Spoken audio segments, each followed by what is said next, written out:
Good morning. Good morning, everyone. Hope everyone had a wonderful, wonderful week. Yes, I made it back in time. Yes, I survived. Was it easy? No. It wasn't easy. I went through hell and back to get there. To get back. To get the Disney germ sickness. Okay. So it's been. All right. It's been. Oh, where's the intro? We didn't play the intro. We're going to play the intro. Buckle up. Say we're going to go over Disney World traveling. What's annoying about traveling. Jen McCabe's voodoo dolls. Lindsay spilling tea in her Substack overnight. A little bit of Cardi. A little bit of Donna. A little bit of everything. So let's get ready. Go into a situation expecting someone to play you. How then does the artist, for example, protect himself even? Well, I can't be played. A person trying to play me plays themselves. Like puts it out and it's all falling everywhere. If she wants to create some scene or whatever and have her authority. I think that's dramatic. Months, 4 months, 3 months. Thank you, Poppy. Thank you so much. Higgins and Berkowitz in the garage with the car. If you have receipts, put them up. Guess what you're going to do? Run me my ketchup. Could someone provide me with that 143 page today, please? You're an outsider. I'm an insider. Oh, I'm so sorry. Some of it I noticed in there are emails that I had that I think you got from a FOIA request that you had on me back months ago. No. Well, it sure looked like it anyway. The other thing I was a little bit surprised at is... You no-neck hoe. No, you're mad because ain't no one ever giving any money to you. No one ever give your no-neck hoe ass any money. Any other searches similar to How Long to Die in the Cold that evening on that tab? Your Honor. I'm going to... May I first inquire, you meant morning, I assume? That morning, yes. Just clarifying, I did not look at evening searches. Run me my barbecue. Shut your hole. I don't want to hear your mouth. I don't want to see your side glance. These guys mean it. You shook like a little leaf, you little pussy. You are a pussy, Dave. And if I ever see you, I will smack you up and down this highway in 75. You are a little fucking phony. And guess what? Oh, I'm in AA, and you're drinking your balls off on TV. You little fucking scumbag. You are. I don't give a who you are. You're a fraud. You belong in a jail, guard. You ain't no cop. You, motherfucker. Right, you got me today, buddy, and you're going to get, everyone's going to get me. I might go off on the... Welcome to class. It's saying my connection is unstable, definitely because of the rain. How's it coming across? Let me know if it's coming across okay. We have a lot to go over. I don't know how long we're going to last today. I've been under the weather for like 2 days. So I'm going to try to stick it out. So yes, I made it to the airport. Let's start with how stressful going to the airport is. Stressful. Okay. You guys know I was like running on some like crazy, like I'm not going to make it type shit. So I get there and I'm like, oh, it hits me that I have to park. I think we talked about it, but I'm like, shit, I have to park. So I go to the garage. No spots left. No spots left in the garage. Okay, great. So the lady's like, how long are you staying for? There's no spots left. I'm like, I don't know, 2 or 3 days. Okay, she gives me a pass. She's like, you have to go to the overflow garage. Follow the yellow signs. Now, let me walk you through this. She gives me like a special I can park there paper and puts it on my dashboard, on my windshield. Now it's pouring rain out. If I don't know if I lose this thing, will I not be able to park there? So I'm not using my wipers because I don't want it to go anywhere because she put it there. I don't know. Maybe it was important. I don't know. Fucking could have been. Follow the yellow signs. Okay. The yellow signs are about this goddamn big. I'm driving around Logan Airport. I find the overflow garage. I go in. I park. I get out. Oh, you got to take a bus to the terminal. Okay. I go and I find the bus. The bus is there. I run to the bus. No one's on it yet. Is this the bus to take you to the airport? Yeah. I go and I sit. And I'm ready. I'm waiting. Now, mind you, I'm fine. I'm fine in my house by myself with others not around me, right? The more variables I can control in my setting, the happier usually I am. It's when I go out there into the others where other things happen. That's what gets me all the way fucked up, right? And I've always had an issue with always had an issue with that. Always. That was my biggest issue, is like facing others out in the elements, right?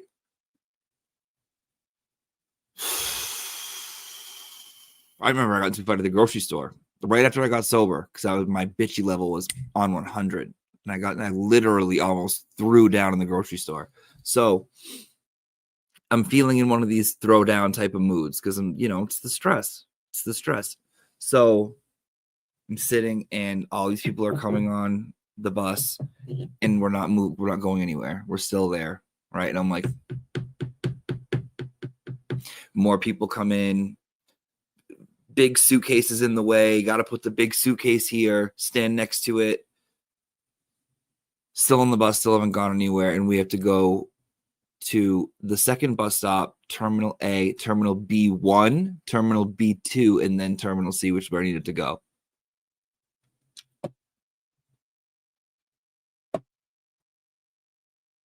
By the skin of my goddamn teeth, I make it. I made it. Right? I made it. It was great. Got there, got to the hotel. I haven't been there in like 15 years. It's like I never left. Love Disney World. Disney World's so fun, right? Knew my niece and nephew were getting there later. I was going to surprise them, blah, blah, blah. Lay down, take a little nappy, right? Take a little traveling Disney nappy, right? It was great. Had a great time in Disney World. Went to Universal for the first time. That was cool. Now it's time to go home.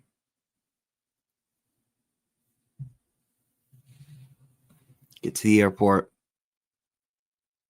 You know me, last minute, right? They had to run my computer through or my iPad through like 8 times because I didn't put it in correctly. Okay, fine, go ahead. Get there, sitting, waiting at the terminal, and it keeps getting delayed. And they don't know where the plane is. And the plane has maintenance checks. And the pilot's not comfortable with the maintenance. So we're waiting on another one. Where's the note? We got to go to another plane. And it gets delayed more. Supposed to leave at 7:30. It's now 10 o'clock at night. And I'm ready to start crying.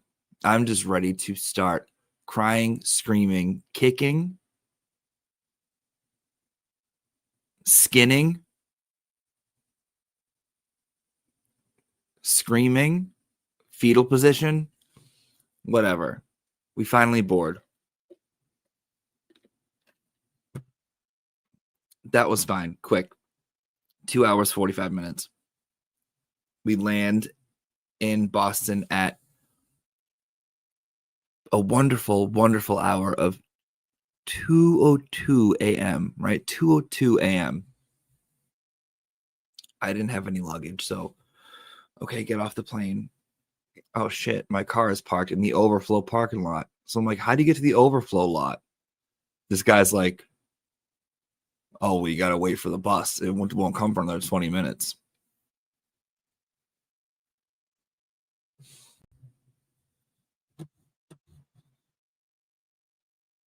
Mimi, my last AA meeting is right now, and your last time out is in 2 seconds from now. Thank you, Mimi. Just listen, hon.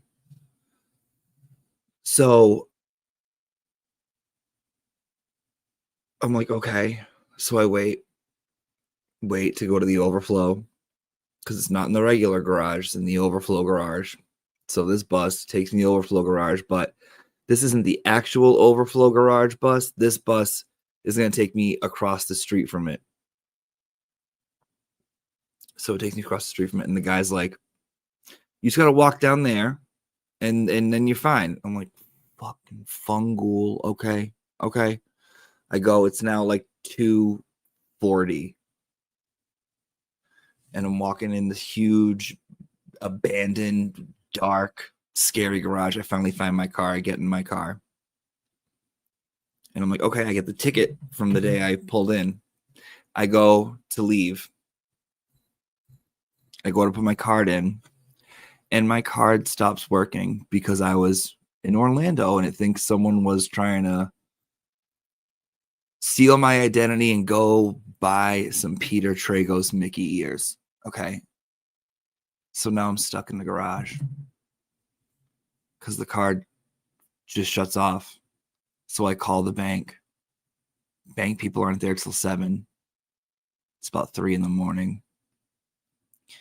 Long story short, I had to do a couple things I'm not proud of, but I made it home.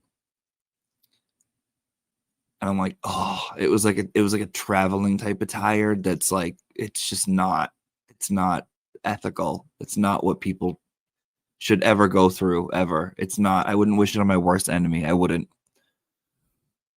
So I sleep for about 36 straight days. And I wake up yesterday and I'm like, okay, we're going to start class. And I feel like asshole because I have the Disney child sickness, I feel like. So I'm still kind of a little bit under the weather. We weren't going to do class today, but I'm like, shit, we gotta see the kids. We got to see the students. Right? Have to see the students. So we're here. So buckle up. We're going to play it. We're going to play it by ear today.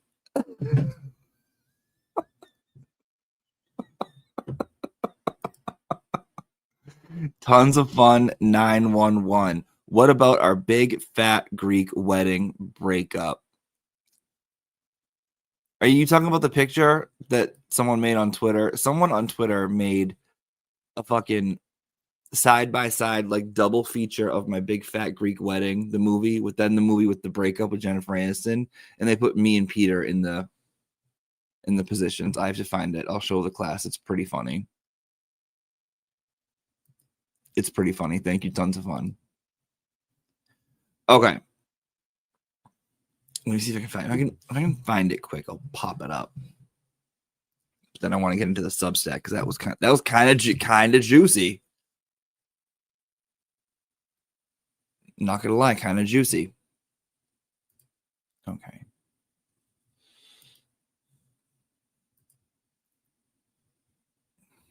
Let me go through. So yeah, it was fun. Just getting there and getting back was completely atrocious. Oh my god, yeah, and the Grindhouse peg leg. You guys are sick. Yeah, this is it. You guys are so sick. Okay. Let me share it.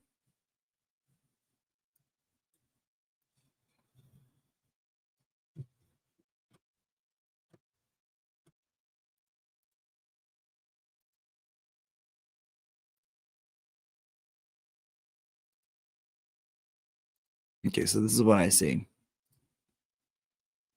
Okay. Let me zoom in for the family. It's made me giggle.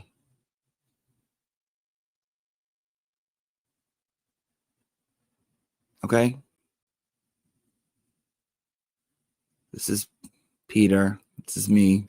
My big fat Greek wedding. But then they did this, which I'm like, what do you guys stay out of my relationship, you know? And then they gave me one of these. And they're like, uh-oh. What's going on here? And then I wrote, please stay out of my relationship. All we want is privacy in this time. And then they made a Grindhouse Rose McGowan, okay, Garbage Pail Peg Leg. If you've never seen Grindhouse, I think it's a Tarantino movie where Rose McGowan plays his character, where instead of one of her legs, it's an AK, and she like does moves like.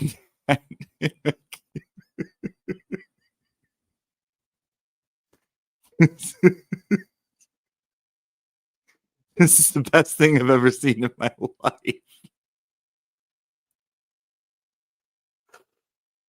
This is so good. Let's just take a minute. Let's just take a minute. That's so good. Like, seriously? You guys are out of your fucking minds. So,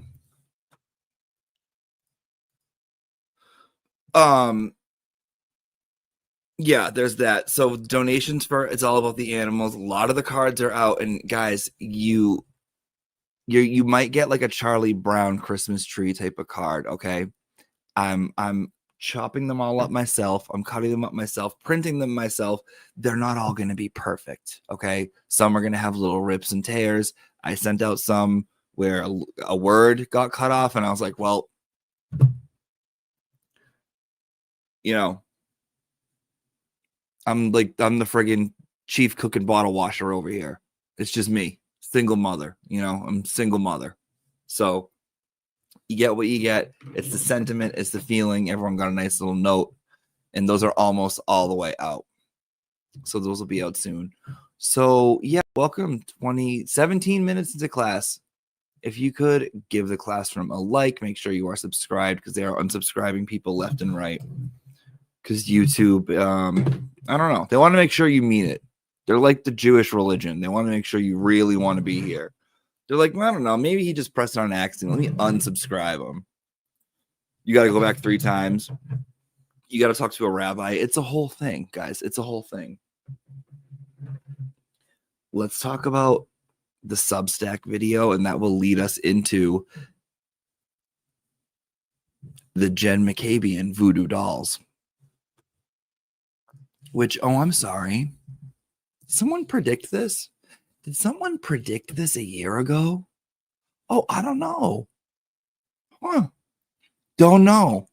Well, let's find out. Let's find out, though. And let me find it.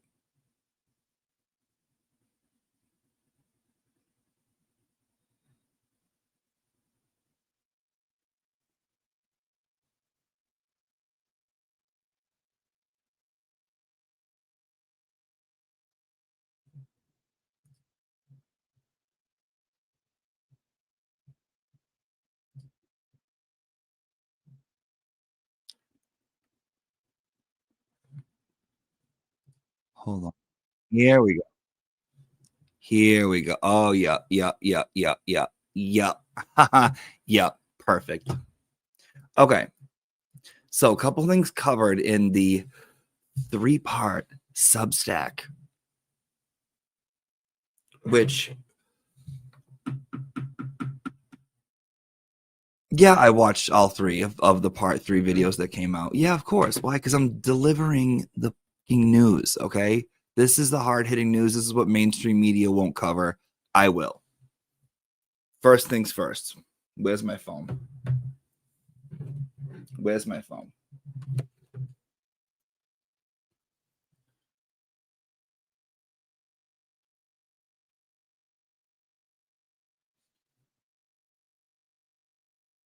Hold on.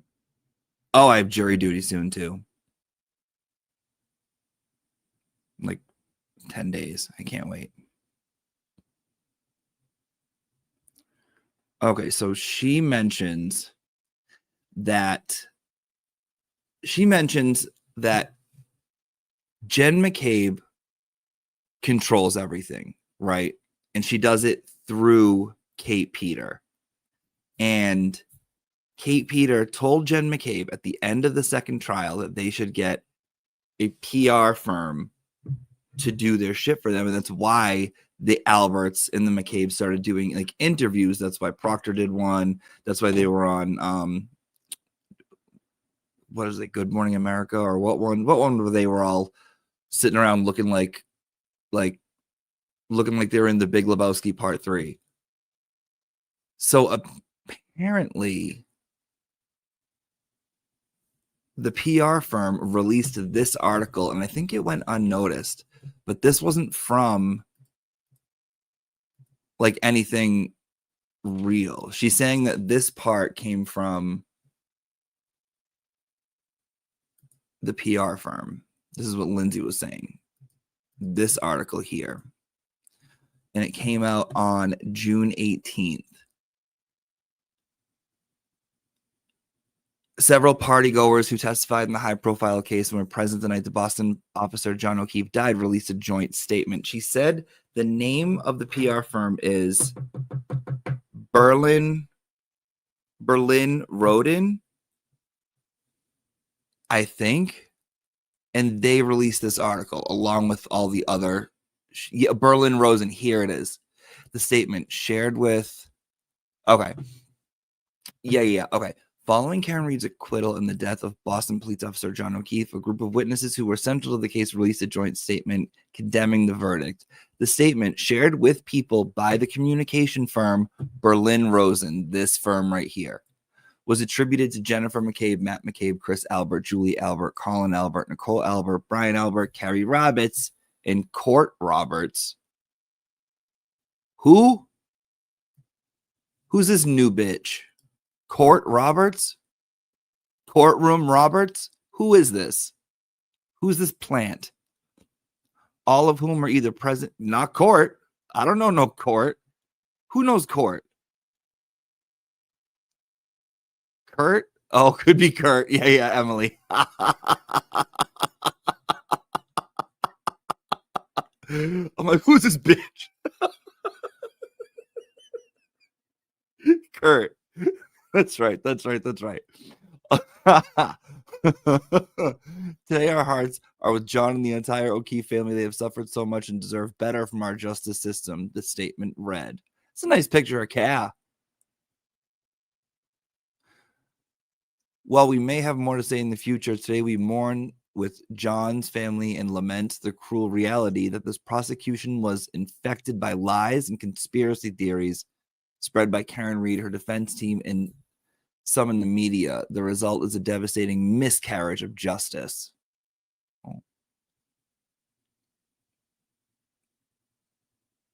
According to testimony, the couple had been out drinking before Reed allegedly drove him to the house party in Canton, where she stayed behind.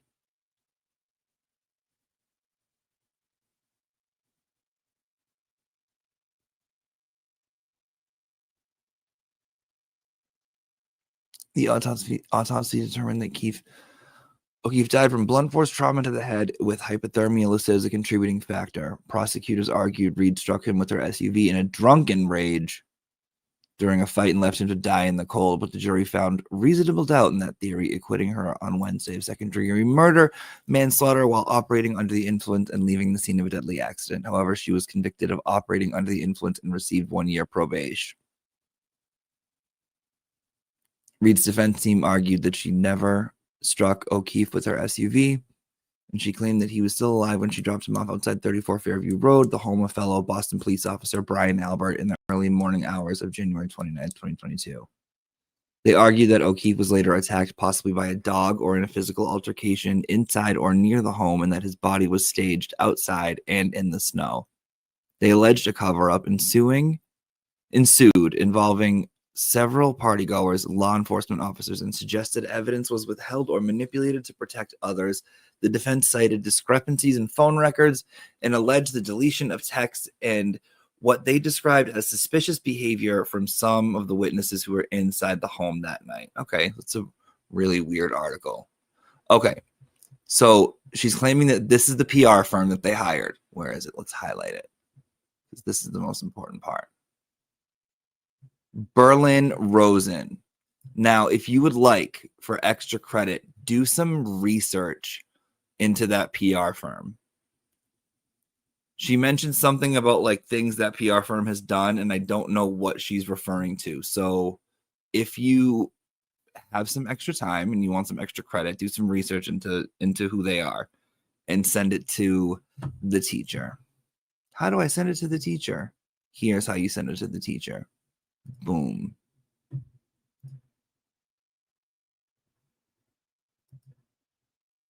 Right there. Okay. Now, she also discusses going into the hearing, and she discusses assignments. Now, bitch, do you guys know what the assignments are? Do you remember the assignments? It was a joke. Remember, I made like a little bit of a joke about it, but they actually had assignments. Let's go over it. She claims that she was informed by Catherine Peter that Paul and Peggy O'Keefe requested Lindsay be there. So KP told Lindsay, Paul and Peggy want you to be there, blah, blah, blah, blah. And like, she felt like she was used the entire time. She was disgusted by Jen's demeanor walking into the hearing that day, she said. And then I want to get into the assignments. She said, oh, bitch. She said Kate Peter is employed by guess who to make her videos. Guess who she said that she makes her videos for? Guess.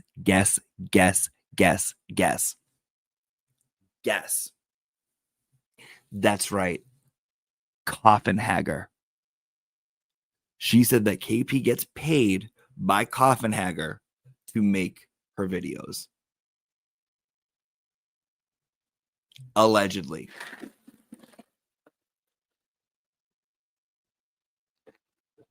Jennifer Coffendoffer is her real name. That's what she's alleging. Let me find the assignments part. Hold. Yeah, it was kind of like for 3 videos of like a lot to trudge through. Dude, it was kind of juicy. There was a little bit of juice up in there. There was gold in them there hills. Okay, view post. Okay. Assignments. Here's what she mentions: the assignments. People that were not just connections and places people used to work and people that they know, but you would think that that would cost a lot of money. So they found it hard to believe they couldn't find anyone to represent them for civil lawsuits. But initially, so when they were claiming they couldn't find anyone, they were going to have Michael Gaffney represent them for the civil lawsuits. So they had gathered a lot of names, people that were not just Turtle Boy and Karen, but like people that were turtle riders that had big platforms or that had been repeatedly calling them murderers, and they had gathered a list of probably like 20 plus odd names. 20 names of people, including turtle riders, that had big platforms that were repeatedly calling them murderers. They were on a said list, allegedly. Divvied them up amongst themselves. Gaffney was going to be the lawyer who apparently was going to sue all these people for free, like asking for no money, he claimed. And Michael Gaffney was going to claim to sue everyone. Started getting to work and divvied up the work amongst. Now, I was not anyone who was given any assignment out of the people in the Discord group. I don't know, maybe I was just too busy dealing with my own stuff. I was never a part of this this assignment, but everyone in the group was given like a handful of names. Like each person was given like 5 or so names or whatever it was to start going back and saving all of the posts, anything that was negative, that was negatively referencing their names. And Gaffney claimed like he got right to work and started like, doing his end of things and was like, following up. And then all of a sudden they just decided one day like they weren't going to use Gaffney. So basically, she was saying they were using Gaffney to like come up with this like list, assignment, blah, blah, blah type shit. Now, this is all alleged. I don't know. I didn't see a list. I didn't know what's going on. I was just listening to this on the gossipy Substack. Okay. That's all I know. That's all I know. That's what was said. Now, the next part. Bitch, this next part. Buckle up. Buckle up.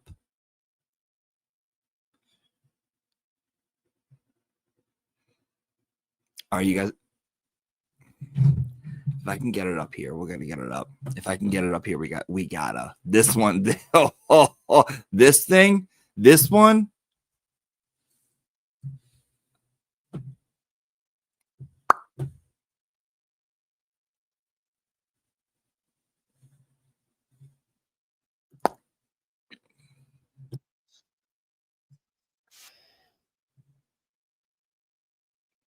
It's at part.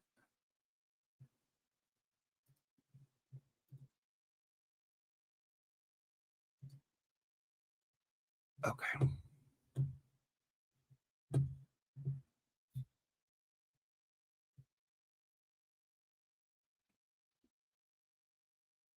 Jimmy, your face is looking like a faceless ghost.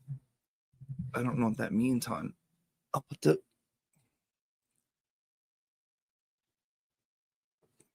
down a little bit. Okay. It does kind of look faceless, ghosty. It is kind of blurry. You're correct. Mm-hmm.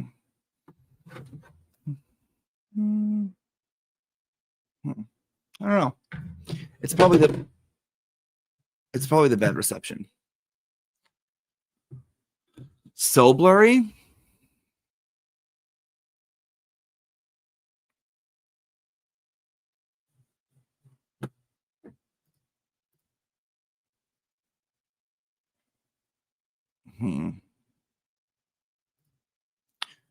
Pixels. I don't know. I don't know what to tell you guys. I don't know what to freaking tell you. Okay, I'm just going to share this.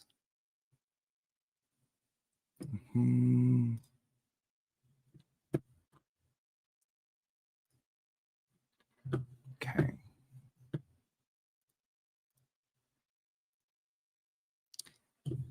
You ready? You ready for me? And I ramble. I'm sorry. I will get better at this, but yeah. So, oh, and by the way, the voodoo doll thing, yes, 100% true. Not something at all that I made up. And not only did I, like, when I've been to Jen McCabe's house, I think, I don't know, 3 times, maybe 4. I was literally like, I think it was like one of the first times I went inside, because she has an outdoor pool, so I'd been to her pool. But like one of the first times I went inside, it was one of the first things, like, I didn't just walk by and see it. I was directed, oh, you have to see this. So it wasn't like just something I noticed. It was something that I was directed, like, that was being bragged about, that was like a big joke to them, apparently. Like, it was so funny. And again, I don't know how this is attacking Jen McCabe, but you should find it interesting and start to question when people are starting to say things. Okay. So here's the fucking thing. Oh, sis, you don't need Lady Zelda. You need to be here every time we do a show, because I've been telling you hoes this for a very, very, very long time. Now listen, I don't know how the universe works. I don't know how the world works. I don't know how any of this shit works, okay? All I know is that I trust it. And I trust that when you use your imagination and you improv, you can predict things. Okay. So let me show you hoes a year ago what I was telling you. 1 full MF year. Thank you so much. For those of you who don't know, this is how I got started here. Is I would make these little parody videos. You go on my channel, you go down to oldest. There's 12 of them in the series, and then there's 2 Canterbury Tales, and then there's 1 finale. Okay. It's altogether, it's actually like an hour long, right? But I would do these fun little things. And this is not the first time this has happened, but why don't we take a look down here at Parody 7, where she has her turtle voodoo doll. And then in Parody 4, where she started sticking pricks in it. Okay. And then in Parody 5, where she's going through her book about voodoo dolls. Okay. Okay. I've been telling you this. There's Jenny. There's her doing her magic. I've been telling you. I will never lead you down the wrong path. Okay. Good morning, Kelly Reed, you absolute beautiful angel. And happy belated birthday. I've been telling you this. This is not the first time. I predicted the mother CF McCarthy's incident. Okay. I've predicted a lot of shit in these videos. There's gold in them there hills. All right. How do I know? Inside Scoop Cat? No. It's called conscientious self-awareness. It's called reaching nirvana. Okay. I don't know how this happens. I'm not surprised. Nope. No part of me is surprised. None. Zilch. Zilch. This shit happens constantly. Constantly. Constantly.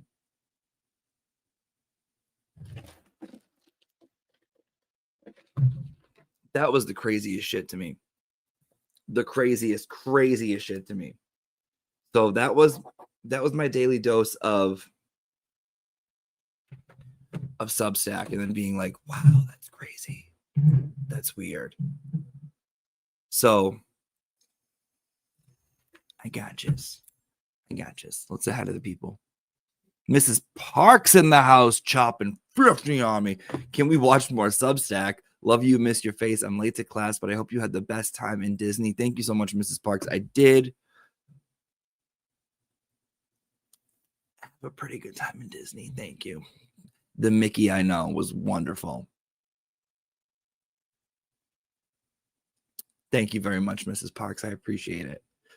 Print of Wales. Congrats to Cyber Chicken for her first stream. Congratulations. Pardon me, Cyber Chicken. TJ, welcome to the family. Phases of Leah says, Jimmy, have you ever flown out of Worcester? Last time I went to Florida, flew out of Worcester, so much less stressful and cheaper to park. Yes, I have. Way less stressful, way cheaper to park. I just didn't like the times that they flew out, and the planes are smaller. And that just reminds me of like Aaliyah and Patsy Cline. And I just feel like I get a little iffy about like little planes. Little planes are scary to me. Little planes scare the shit out of me. So my bad, hon. You know, my fucking bad. Oh, and then we got a donation from Carly. Carly said, shut up. That's an actual Garbage Pail Kid card that was just released last week. Also, I made the movie posters. That is not... They did a peg leg Garbage Pail Kid, a real peg... No, last week. This is not... Stop it. Stop it. Peg leg Garbage Pail Kid. Okay. Wait.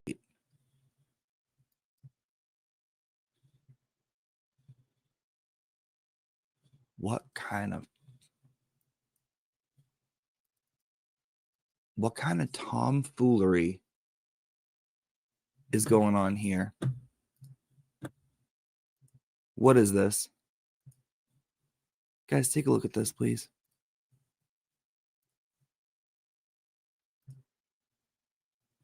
Do you see the name of the peg leg card?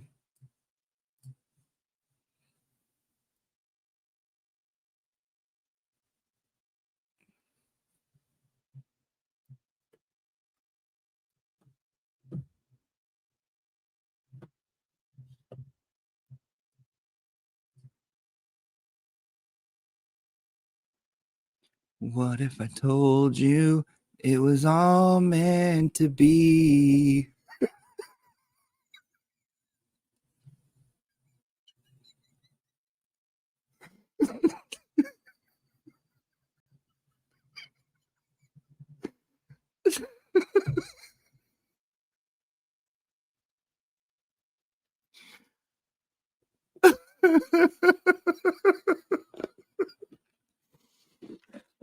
His birthday was yesterday.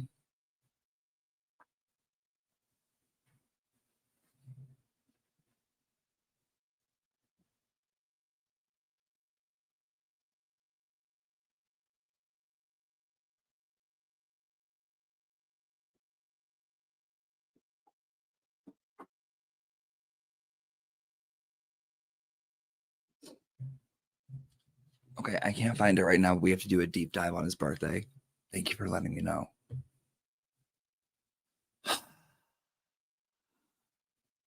Well, I'm being watched. That's okay. It's okay. All right. We'll find out. Okay, we'll find out when it. Mary Malarkey somehow knows everything oddly. Find out, please. Don't spread it around that I'm looking for it. Don't send it to him. Don't clip it and shit, you know. I see you guys in there in this live chat being like, is Jimmy in here? Where's Jimmy? Is Jimmy here? Is my teacher here? Quit that shit. Quit blocking me.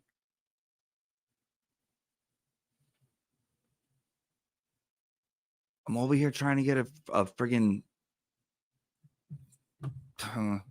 okay. Trying to get some tabbouleh. Mary, you doxer. Wait, he's younger than me? I'm older than him?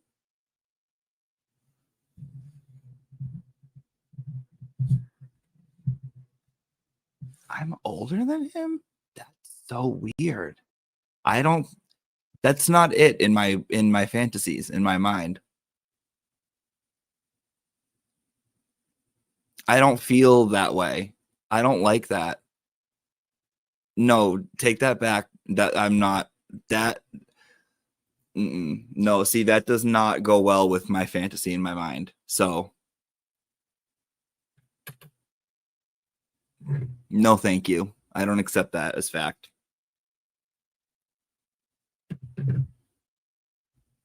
Sorry. No, not in my gay delusional world. No, thank you.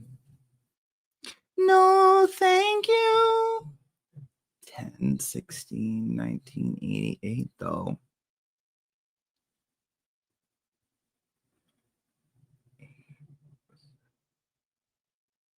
He's a 7. 7, 1, 8, 8, 8, 16, 7. Oh, family. He's all about like family and stuff. And like morals. Oh, corrupt him. Okay.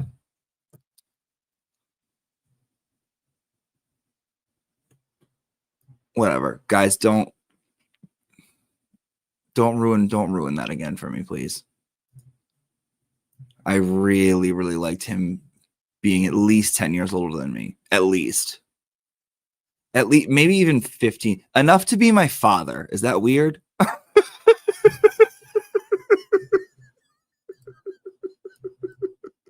He needs to be old enough to have had me in my mind, in my reality. Sorry. I'm just being honest. I can't have him younger than me, not by 2 months. No, thank you. Pass.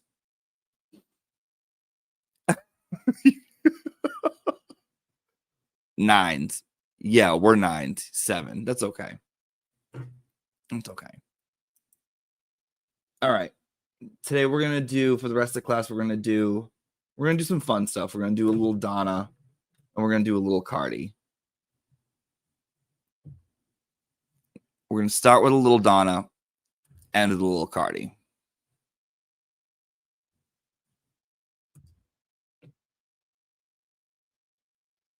Okay. I've only seen clips of Cardi. I haven't seen like her on there doing her thing. And I've always wanted to see it. And I know Donna had her thing yesterday, and I want to go through it. I can't raw dog the whole thing. Just not feeling well, guys. Okay, I'm not feeling too well. A little under the weather. We'll watch and we'll observe. We obviously got to watch. Hello, hi Barbara. Hey Babs. Hey Babs. Thank you. Perfect. Thank you, Kim. See, Kim gets it. Thank you. He was born in October of 84. Great. Yes, I actually like that a lot better.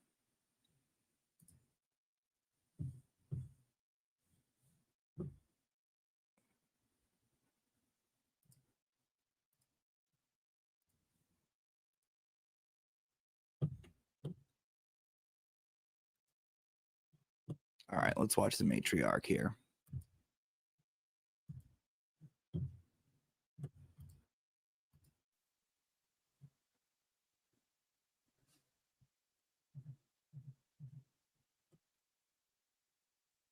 There's Paula.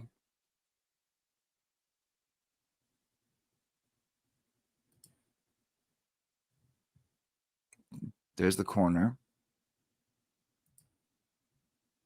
Oh, yeah. Yeah. It's going to be a heavy one for us. I can't believe he likes Donna Ableton. Blah, blah, blah, blah, blah, blah. Blah, blah, blah. I can't believe it. I can't believe does he really like her? Why does he say that? My pocket for you. Oh. All right.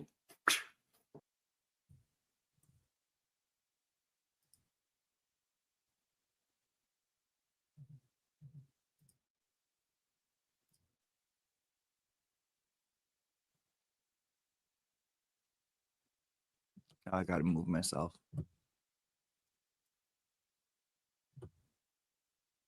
He looks nice.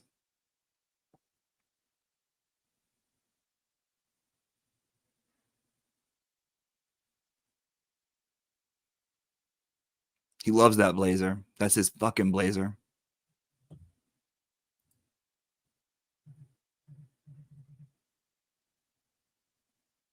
Ugh, always waiting.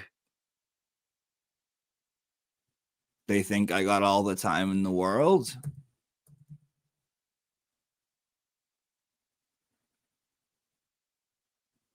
She just gave that guy the evil eye.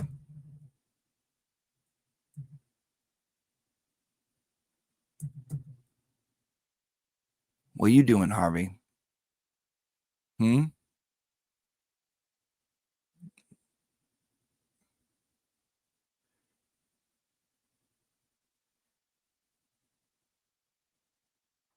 All rise for session. Honorable Judge Stephen Everett presiding.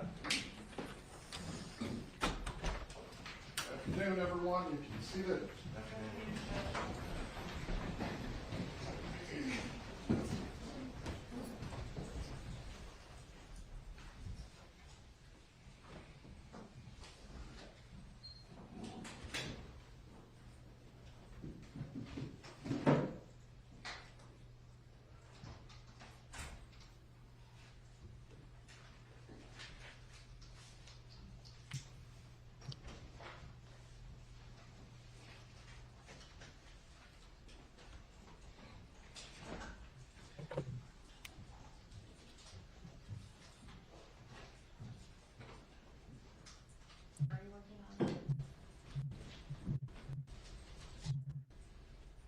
Death stares.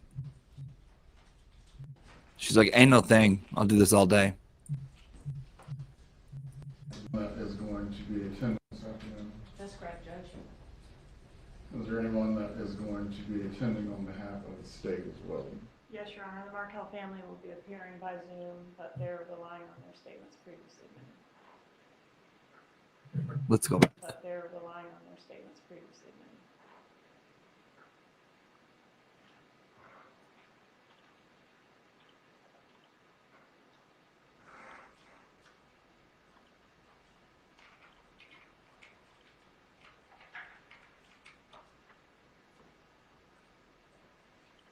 It's an odd group of people.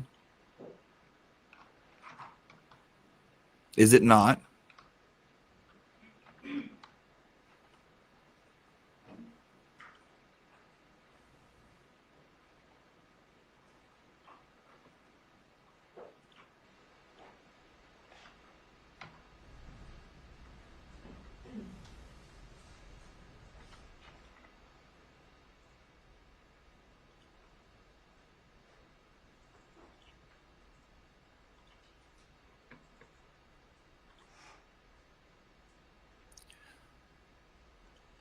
Harvey Adelson looks like the guy who runs the Maison des Lunes in Beauty and the Beast and locks up Bella's father.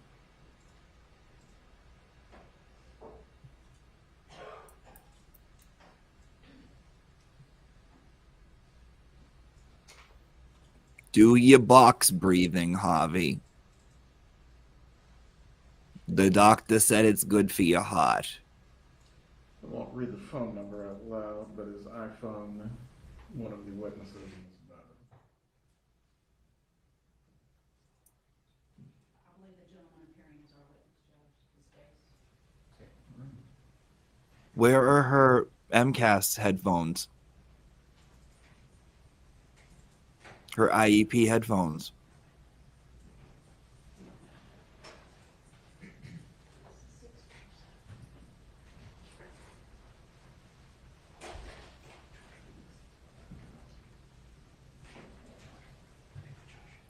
I don't trust any of you, mofos. Judge,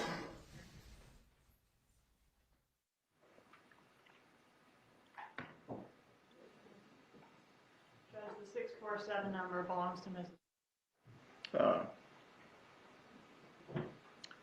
You can tell her to rejoin.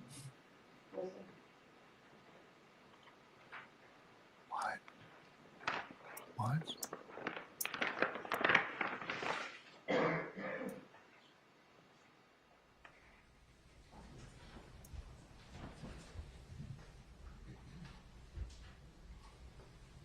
Oh, this is dramatic.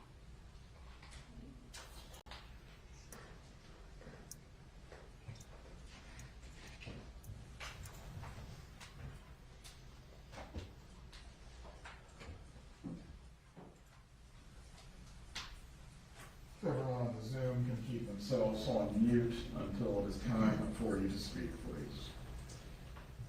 We're here this afternoon for final disposition and sentencing in case number 2023 CF 3226, State versus Donna Adelson. Parties can make their appearances. Georgia Kappelman for the state. Joshua's on for the defense.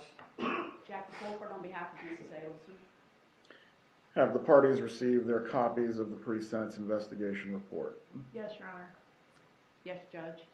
Are there any objections that either party wishes to make to the pre-sentence investigation report? No, sir. There are corrections that would need to be made, Judge. What are the corrections? Would you like me to stay in here at the link? It's in there. On page 1, they have the date of arrest as November 20th, 2023.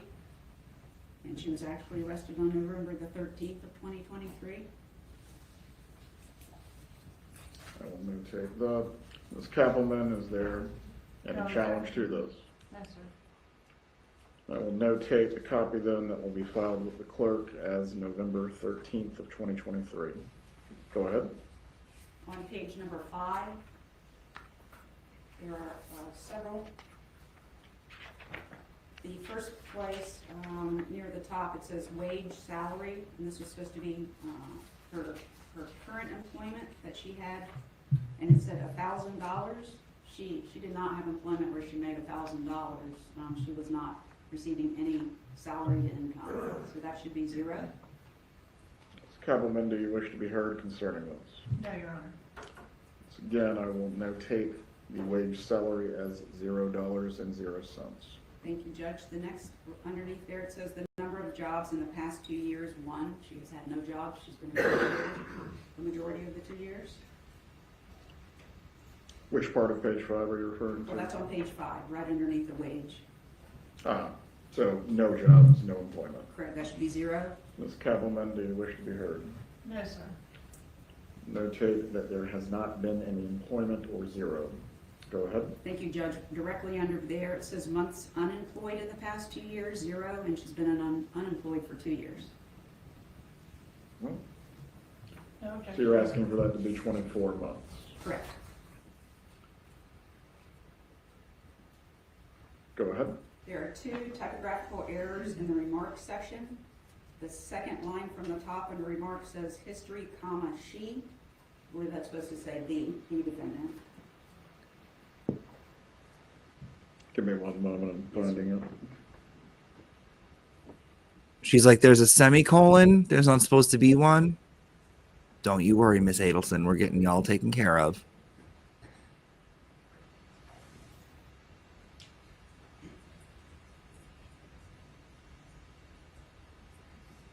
You said history is the first word leading into the correction. History is right next to the word she. You see that's on the second line down. It says remarks, and then the word right under there on my copy says history, comma, she.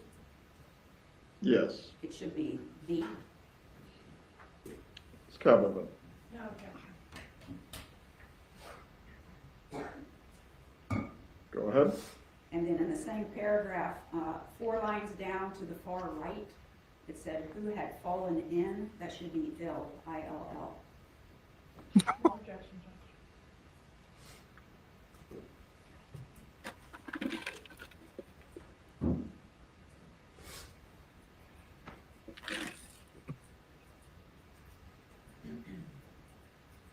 Go ahead, Ms. Wolford. Yes, sir. Going down under the financial status to where it says estimated total debts, in the second line, it says a second mortgage was taken out to pay for their home. That should say legal expenses, not home. No objection. Okay.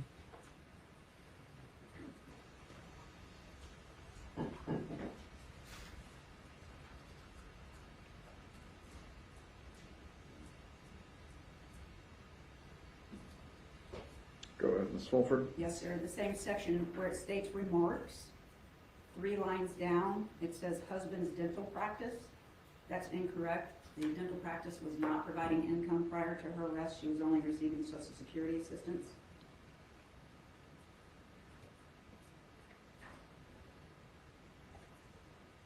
He gave me nothing.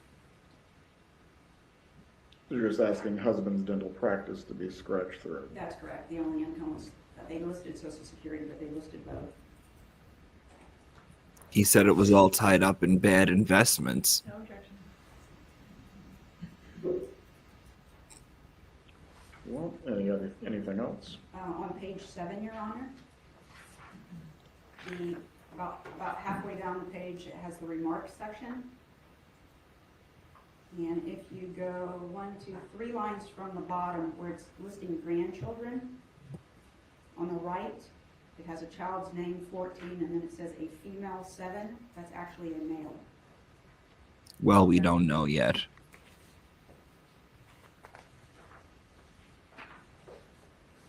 Right. Any It's other today. Go to objections? school in litter boxes, and Caddy is. Court has reviewed the PSI report.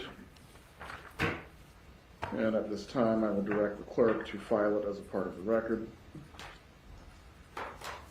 Ms. Kappelman, do you have any other witnesses or evidence that you wish to present as a part of your presentation? I want that chair. I have some documentation regarding cost of prosecution, Judge. Would you like that at this time? Yes. The state has put together a summary page and a thumb drive. We are requesting $723,123.68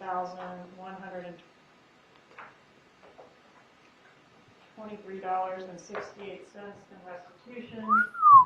Defense advised that they wanted supporting documentation regarding this request, which is contained on this thumb drive. They're just receiving it today.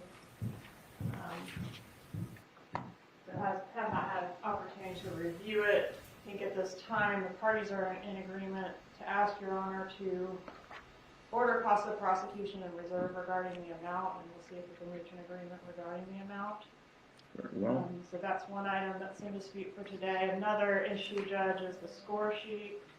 I've prepared 2 score sheets. May I approach again? You may. First includes death points, Daggers. bringing the lowest permissible prison sentence in months to 172.5. The second does not include the death points, bringing the lowest permissible prison sentence in months to 82.5. Brought to my attention yesterday that the defense objected. Guys, Home Alone. 72.5. Right. The second. Harry and Marv, the robbers. Right. Right. Oh, wait, you guys can't see them. Hold on. Harry and Marv.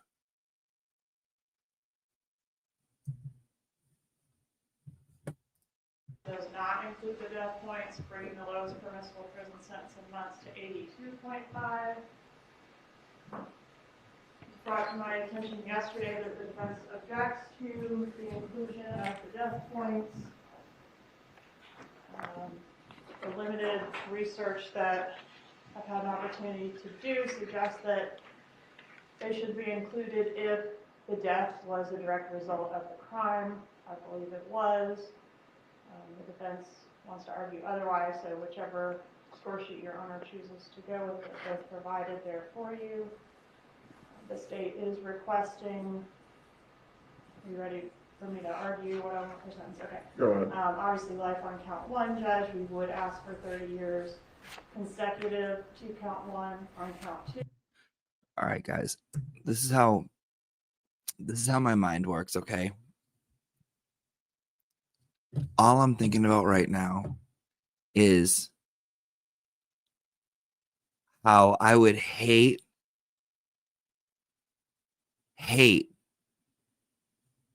to be on this woman's bad list. I don't know her life. I don't know what she does outside of work. But if she had a gay son and we were dating, I would be fucking petrified. If she was my teacher in school, I would shit my pants. If I needed anything from her ever, I'd cry. I wouldn't ask. If she was my waitress, this one right here in the corner, she was my waitress at a restaurant, I would no longer be hungry. I wouldn't order anything. She's scared. She's fucking scary. Imagine you got to answer to her. Let's proceed. We would ask for 30 years consecutive to count 1 on count 2, and 30 years concurrent to count 2, but also consecutive to count 1 on count 3. I do not have any additional testimony or other evidence to provide, Your Honor. I've had this issue of the death points being attached to the non-homicide offenses come up in other cases. Certainly the death points would attach if there were an offense that were being scored, but the first-degree murder is not being scored on the score sheet. What would be the basis, Ms. Mccabian?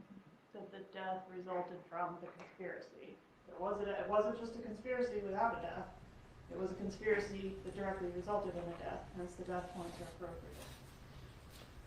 What is the defense's argument? Meanwhile,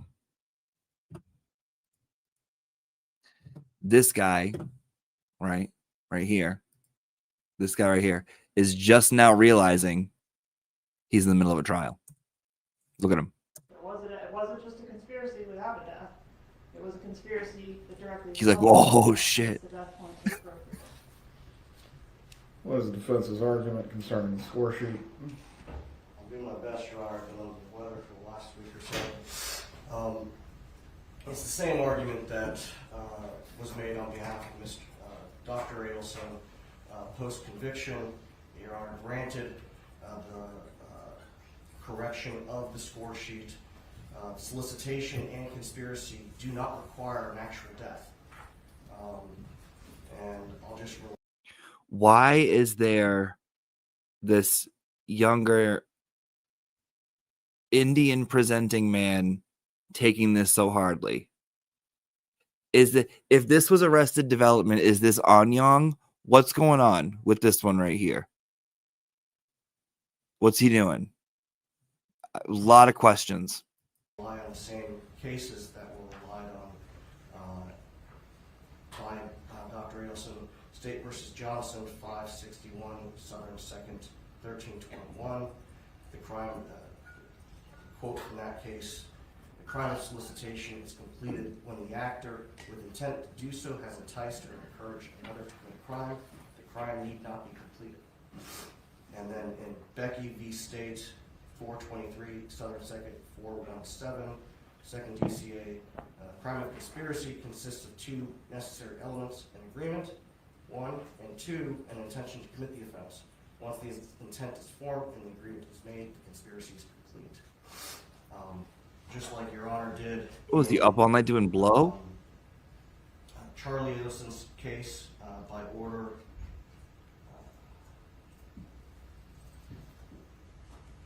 that was not opposed by the Attorney General's office.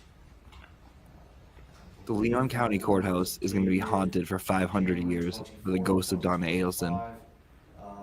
Your Honor agreed with that position and ordered the state to prepare a corrected score sheet of death points. Kettleman, my memory of this is in line with the defense position. Certainly, if the state wishes to take any appeal concerning the score sheet, that is your choice. Understood, Judge. Death points will not be added to the score sheet that is signed by the court. I love how he talks. Defense ready to proceed with its presentation. Yes, Judge. You may proceed. Thank you. Would you like me here or at the podium? You may remain at the table, or you can come to the lectern, whichever. Okay. He's like IDGAF. I guess we would start with the witnesses that we have. The one standing by on Zoom is Dr. Ben Graber, who would like to make a statement on behalf of Mrs. Adelson. Oh, now she knows what Zoom is. Dr. Graber, if you at this time can please turn on your microphone.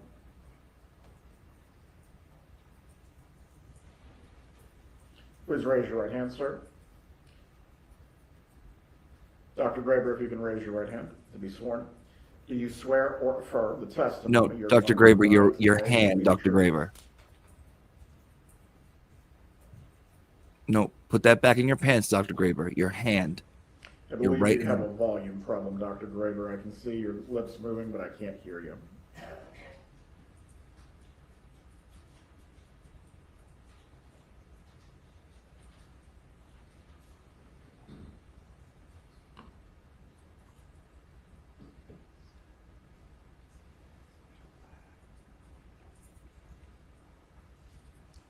I guess just so I can test that we do have proper audio, Dr. Graber, before you get started. Mr. Markell, if you can turn on your microphone and say 1, 2, 3 for me so I can test this audio.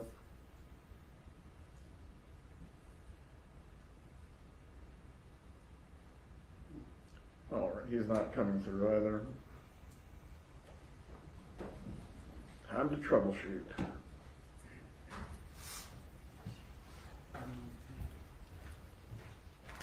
I want that chair.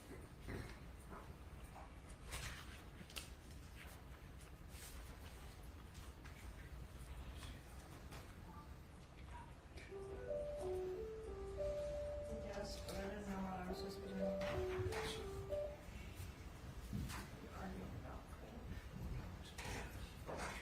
Right. Dr. Graber, if you can say 1, 2, 3 while I test this equipment.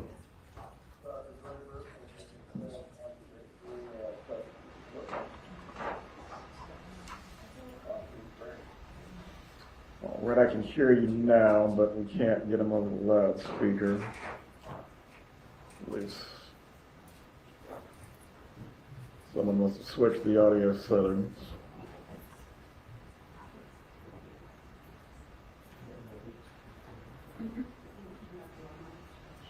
My mic's fine. It's the witnesses need to be heard.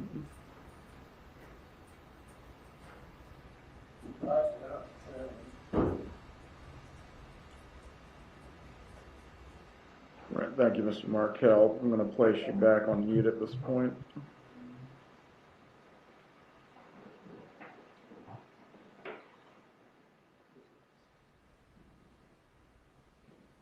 I don't know what's going on. All right, Dr. Graber, try to talk for me one more time. 1, 2, 3. 1, 2, 3. 1, 2, 3. Judge and a Radio Shack, man, all in one. All right.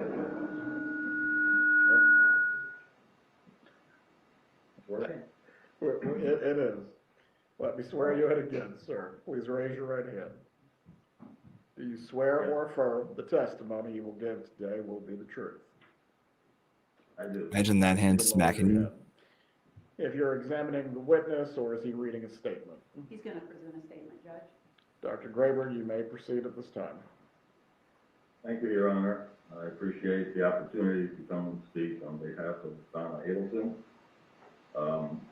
If I can, let me just brief description of who I am, my background. I've been a friend of the Adelson family since 1979. The first 20 years I knew them, we were actively engaged in many activities. In the last 20 years, I haven't seen them that. I'm gonna grab a water, run to the bathroom, and come back so we can start this. Okay, hour and 12 minutes. I'm still not feeling I'm still a little under the weather, but I think we can do this with our Donna. So please wait here patiently.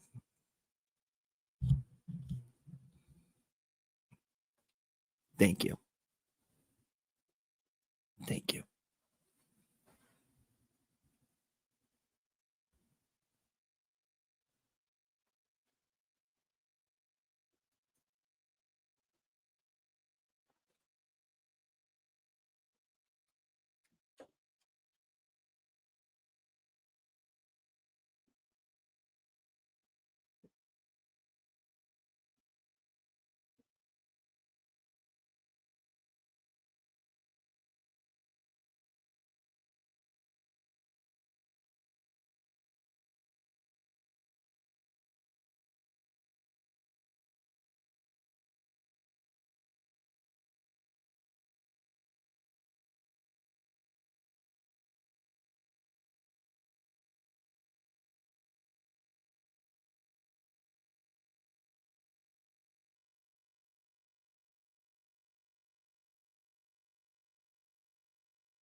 Okay, I'm back.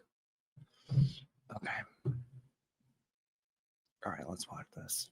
Let's watch this. Until this trial became apparent to me.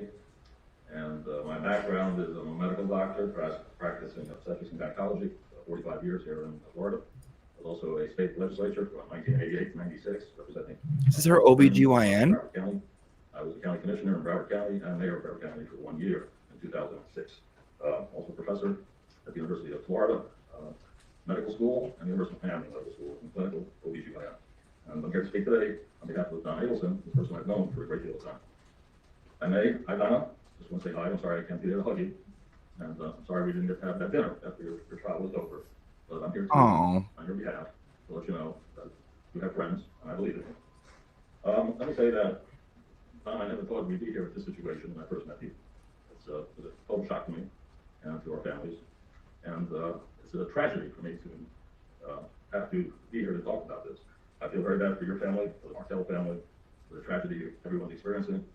To me, it's been following this for 2 years. It appears to be a dissolution of two families. My background is similar in many ways to both families. I grew up in Martell. I'm the son of Holocaust survivors. I actually was born in Germany as a displaced persons camp in the United States at the age of 18 months. So like the boys, Lincoln and Benjamin, I don't have a lot of recollection. Who is this? First beginning of my time in the United States, but they don't have the recollection. Is this Joel? Who is this? But they do have families, and I have family. And we have to learn a great deal from our tragedies as we come back into life. My distress is not just with Donna and the Abelsons, but with the Martells as well, and especially for 3 generations of each family, which I see in tragic downward swing. And yet, I did meet Lincoln and Benjamin at the bar mitzvah last year. I got to meet those 2 boys, wonderful boys. Unfortunately, I never got to meet Dan Martell, but I have read many of his articles. Very impressive, very talented man who made some very good points about the law, about compassion in the law, which he felt could be improved. And I agree with that.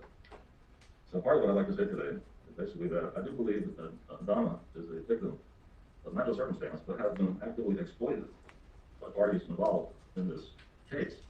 I believe she was exploited by her son. Knowing Donna, who is the youngest child in her family. No, really. Is this her OBGYN? Understanding their love and need for family, it makes no sense to me that she would pursue an activity that would destroy 2 families like it has. Why is he like? However, having known her son and some of his issues, I believe. What is this? What is this? He's like, I'm her OBGYN. This woman, trust me, has great depth. You show her a box of jury tamps and she'll show you a place to put them. She'll great elasticity. I mean, that thing can just you don't even need to bring a cart when you go shopping with Donna, you know. You just store it all right. What the fuck is going on? Donna, in her own naive way, trying to be a loving mother, subdued by guilt, by silence, by denial, and perhaps even active exploitation, and used for activities she had no part of. So I believe she's innocent on all 3 counts, even though she was found guilty on all 3 counts. Part of my understanding is also this guy and his friggin' muff tickler. Both families, and to watch the hate and the stress and the vengeance I see, it's a terrible thing to look at. As Holocaust survivors, you think we would understand that how damaging it is to families. I would have to say, my background, I grew up in the Bronx, the public school system. I actually was at Queens College when Donna was there. I didn't know her. She graduated a year after I did. My wife Sandy graduated from Queens College as well.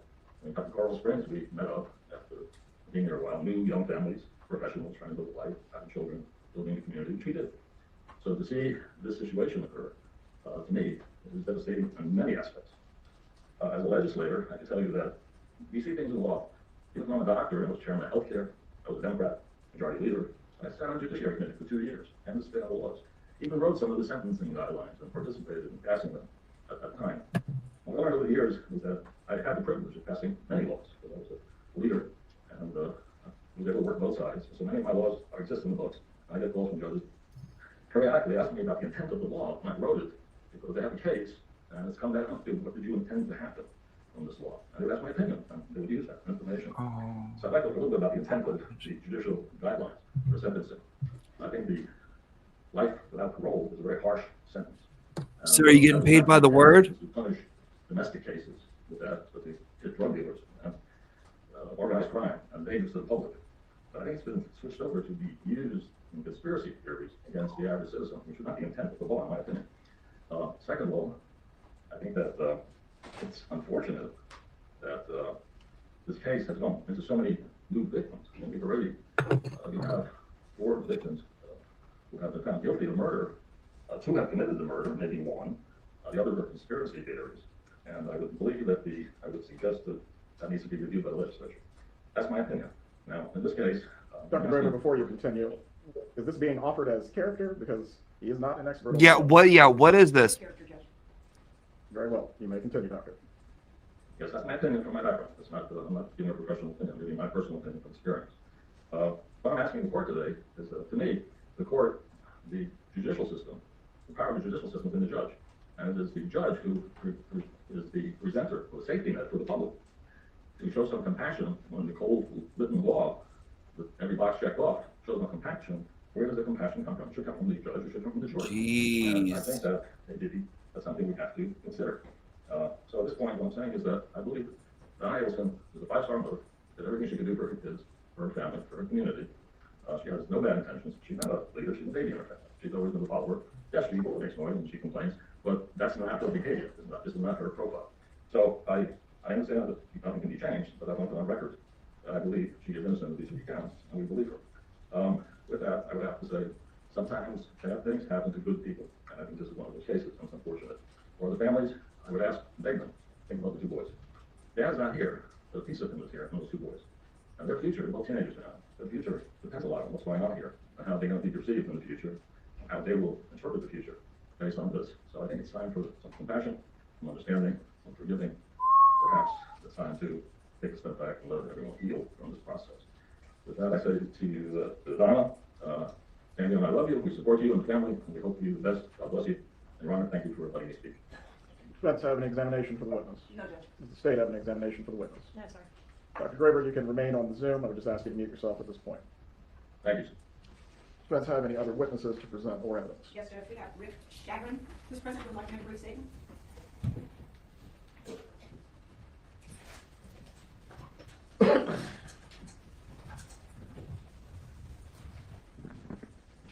Oh God, Please this raise poor your hand, sir. bastard.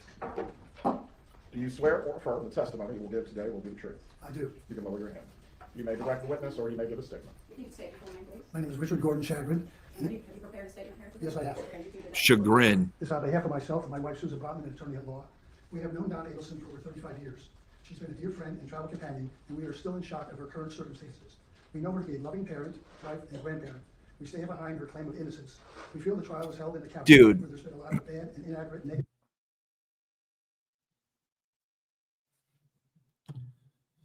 Guys, listen, and I'm sorry if I don't need anyone taking this personally, but dude, what's up with Harold and Kumar up here? What are they doing, dude? What are these 2 definitely not school shooters doing here? Who are they? Who is this? What's this? This is weird. Sorry, it's just weird. Publicity, therefore not allowing a fair trial. We contend if a change of venue was granted, she would have been found not guilty. We are hopeful she will be relocated to South Florida, where she can pursue all legal remedies available. Thank you very much for your consideration. These are character statements or quibbling about the evidence and the rulings? These character judge, they're here to talk about their friendship and time. Thank you. Any witness examination for Mr. Chagrin? Captain. No, Your Honor. You may be seated. Any other witnesses?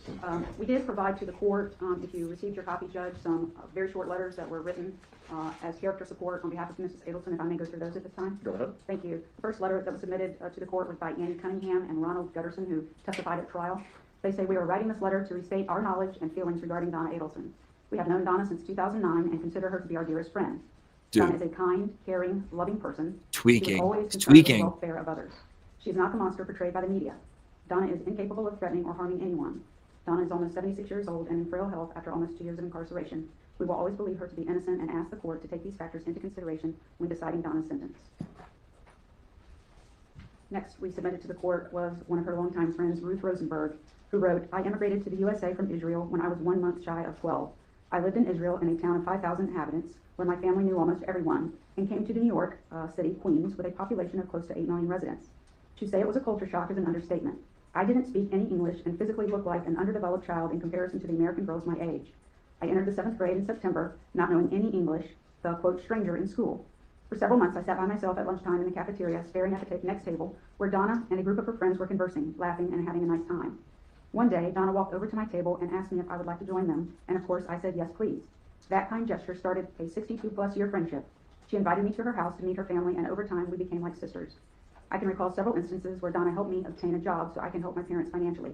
She introduced me to a family in a bungalow colony in the Catskills who needed a mother's helper for their daughters in the summer of '66. The money I earned helped my parents pay for the closing costs on their house. The following summer, she got me a job as a counselor at Camp Allegra in the Berkshires. When I had to decide on a career path, I consulted with Cardi and Donna about applying to dental school as my college advisor had recommended. Later that year, I was chosen to be the maid of honor at their wedding. We remained close friends throughout the years, even though we lived more than 1,000 miles apart. Our families visited each other periodically, making sure that our children and grandchildren got to know each other. We attended life cycle events of our children, bat and bar mitzvahs, weddings, special birthdays, etc. And now our grandchildren's. Donna has always been a kind-hearted, generous, loving, and caring. Life She's one cycle of my best friends, events. and I will forever remember and appreciate how she helped me with English while I helped her with math in Parsons Junior High School, and remained loyal through these 62-plus years. The situation she is in today is unimaginable for me. That is not the person I know and love. We also submitted a letter from Ron Ellis to the court. My name is Ron Ellis, and I have had the privilege of knowing Donna Adelson for more than 30 years. I am writing to you in hope of offering some perspective on the woman I have come to know so well over the course of our long friendship. Donna has been a steady and caring presence in Based on his reactions, I'm starting to think that Ron Ellis might know Donna in a different way. Look at Harv. Look at Harv. This guy speaking this letter, he's laid with Donna. You can tell. my life. When my stepson passed away 11 years ago at the age of 34, Donna was there for me in ways I will never forget. She sat with me in my grief, listened when I needed to talk, and offered comfort when I felt overwhelmed. That kindness and empathy is the Donna I know. Someone who shows up for The her friends Donna and I in the know. darkest moments. Over the years, I have seen Donna's compassion extend beyond just me. She has been a devoted mother, a loyal friend, and someone who consistently tried to bring warmth and generosity to those around her. I understand fully the gravity of the situation before the court, but I hope that when you consider Donna's sentence, you will also weigh the years of kindness, care, and humanity she has shown to others. I believe that Donna still has the ability to contribute positively, even under these circumstances, and that she is capable of reflection and growth. I respectfully ask that you take these qualities into account when you make your decision. She is capable of reflection and growth, aka she's a spiteful ass wench. I do truly believe that Donna is somewhat capable of introspection, even during these hardened times. Oh, yeah, dude. Yeah, they had a thing. They had a thing. Thank you for your time and consideration. Respectfully, Ron Ellis. Yep. And then a brief letter from Marion and Tim Schaffman. She writes, we have known Donna for over 50 years, and although we live far apart and have seen her often over the years, we wanted to share with you our impressions of the lovely person we have known. Donna has always been a loving, kind mother and wife, and also an exemplary daughter to her parents, who often stayed with their family. We have never heard her utter a negative word about anyone, and had tremendous pride in every member of her family. She retained many friends from her childhood and developed long, satisfying friendships with the new people she met throughout each stage of her life. Donna was always intelligent, charismatic, and sensitive to everyone. She always listened to anyone's problems and offered a helping hand when she could. Most notably, her genuine concern over our and others' health issues was truly appreciated. As you can see, it is very difficult for us to view her as anybody other than the sweet, caring person we knew. Sincerely, Marianne and Ted Schaffman. Next is a letter from Jessica Usury. Dear Judge Everett, my name is Jessica Usury, and I am writing this letter to express my personal experiences and knowledge of Donna Adelson's character. Donna and I share a beloved grandson, Roman Hardy Adelson, born in 2017. My first memory of Donna is a video made and shared on Mother's Day 2017. Charlie Adelson surprised his mom with the news that he and my daughter Brianna were expecting a baby. It warmed my heart to watch Donna's genuine excitement and happiness caught on video. Our families began spending time together as events and celebrations took place. I recall Donna being warm and welcoming. As I got to know her more, there was no doubt in my mind that she was a loving and devoted wife, mother, and grandmother. Roman's birth was a scheduled cesarean section on December the 5th. On that day, I was overcome with mixed emotions of excitement and fear. A family awaited Roman's birth at the hospital during unnerving procedure. Donna was affectionate and compassionate, as I was visibly anxious and emotional.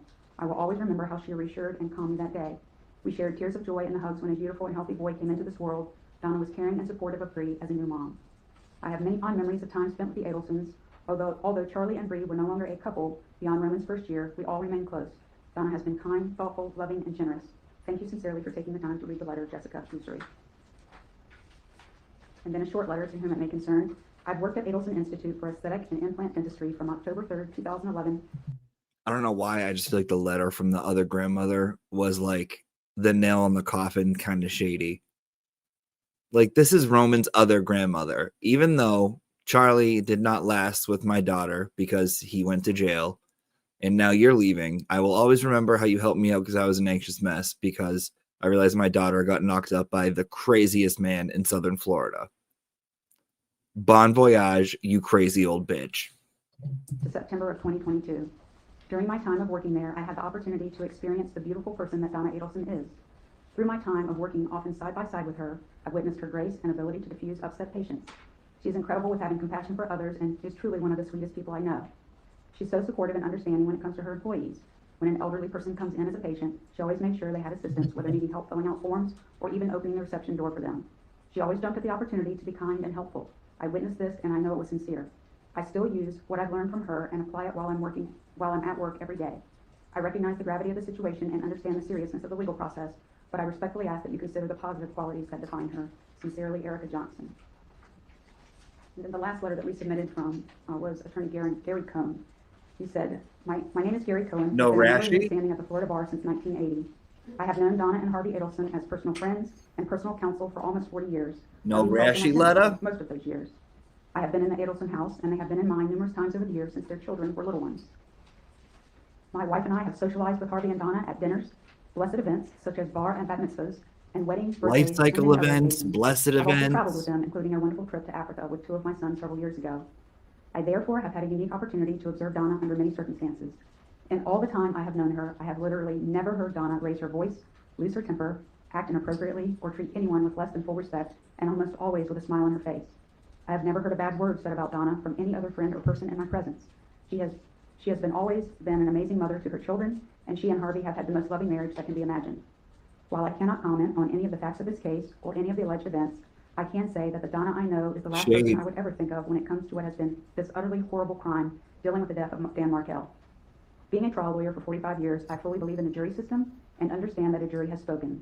However, the woman I've known so well for so long also needs to be understood as the wonderful wife, mother, grandmother, and friend that she has been known to me. I only hope that this information can be of use to the court when it comes to the sentencing of Donna Adelson, Gary Cohen. At this time, I believe that Mrs. Adelson's husband, Harvey Adelson, would like to address the court. Yo, okay. I don't know what happens. I have no idea what happens. But I know some shit happens. So I saw people being like, oh my God. Okay. Let's buckle up. Yes, Judge. Does the state have any objections? No, Your Honor. It will be composite defense 1 for sentencing. Thank you, Judge. Dr. Adelson, please raise your right hand, sir. Do you swear or affirm the testimony you're about to give will be the truth? Yes, I do. You can lower your hand. You may speak. Thank you, Judge, and respected officers of the court for allowing me to speak. I have been Donna Adelson's husband for over 50 years. My wife sacrificed everything so that she could pour her heart and soul into our children, our grandchildren, and our marriage. This summer was our 54th wedding anniversary, and I had to spend it without her, hand in mind. She has done nothing wrong, and yet is being punished for a crime that she did not commit. I thought we lived in a different kind of world, but I guess I was wrong. I have listened, watched, and sat in the courtroom for the entire trial, and I could not help but scream in my mind by the witnesses that were brought forward by the prosecution who told outright lies. I didn't know that you could lie in a courtroom, but apparently you can. Danny's parents contend that they have never seen their grandchild. But for years they say they've never seen her. But Wendy has shared with me pictures and videos and letters from their visits. They have suffered immensely at the loss of their son, but they also contend to tell lies to the court about our grandchildren. Donna has always been a loving and caring wife and is innocent of the charges. A biased judge and jury were influenced by years of one-sided news pieces and Before you social continue, media. Doctor, Ms. Fulford, this has nothing to do with the character of the defendant or relates to sentencing. May I just one moment, please? Go ahead. Thank you.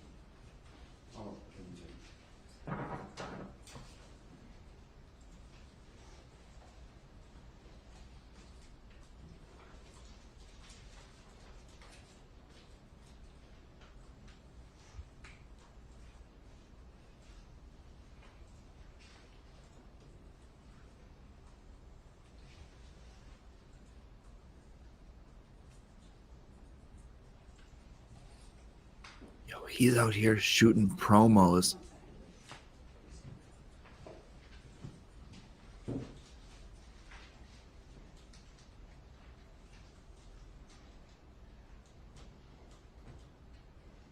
He's like, what, bitch? What, bitch? She's like, that's my man. That's my man.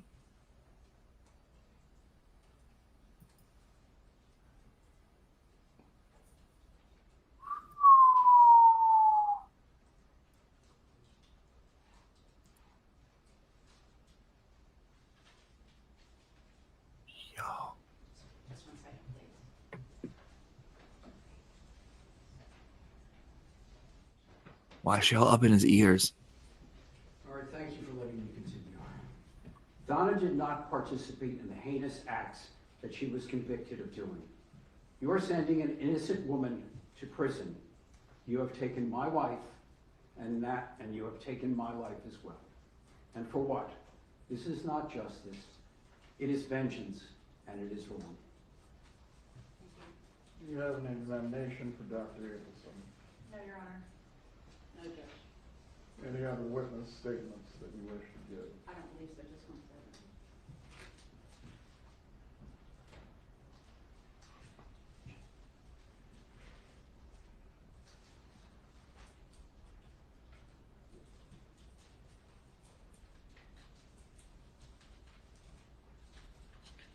Dude, look at the school shooters.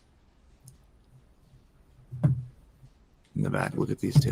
We don't have any further witnesses, Judge, but Mrs. Adelson has decided she would like to make an unsworn statement to the court. Oh, what? Unsworn? Yes, Judge. What? All of the witnesses will be sworn this afternoon if she wishes to speak. Judge, case law indicates, confirms that the defendant has the right to make an unsworn statement prior to sentencing. The court, Rule 3.720B states the court. She gets up there and she's like, Balenciaga! And then burns. Shall entertain submissions of evidence by the parties that are relevant to the sentence. A number of cases, Your Honor, that have interpreted this, especially in a capital case, as the defendant having a right to make an unsworn statement. This is a capital. Please give the citations. Yes, Your Honor. Excuse me. First is Smith versus State, 268 Southern 3rd, 831. It's from the first DCA in 2019.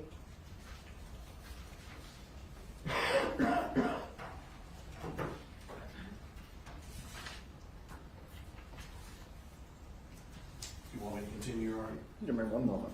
Yes, sir. Bringing up my Westlaw.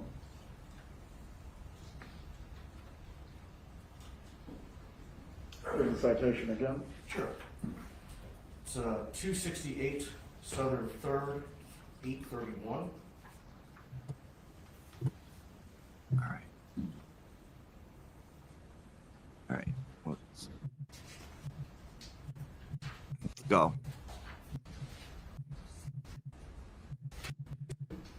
Third.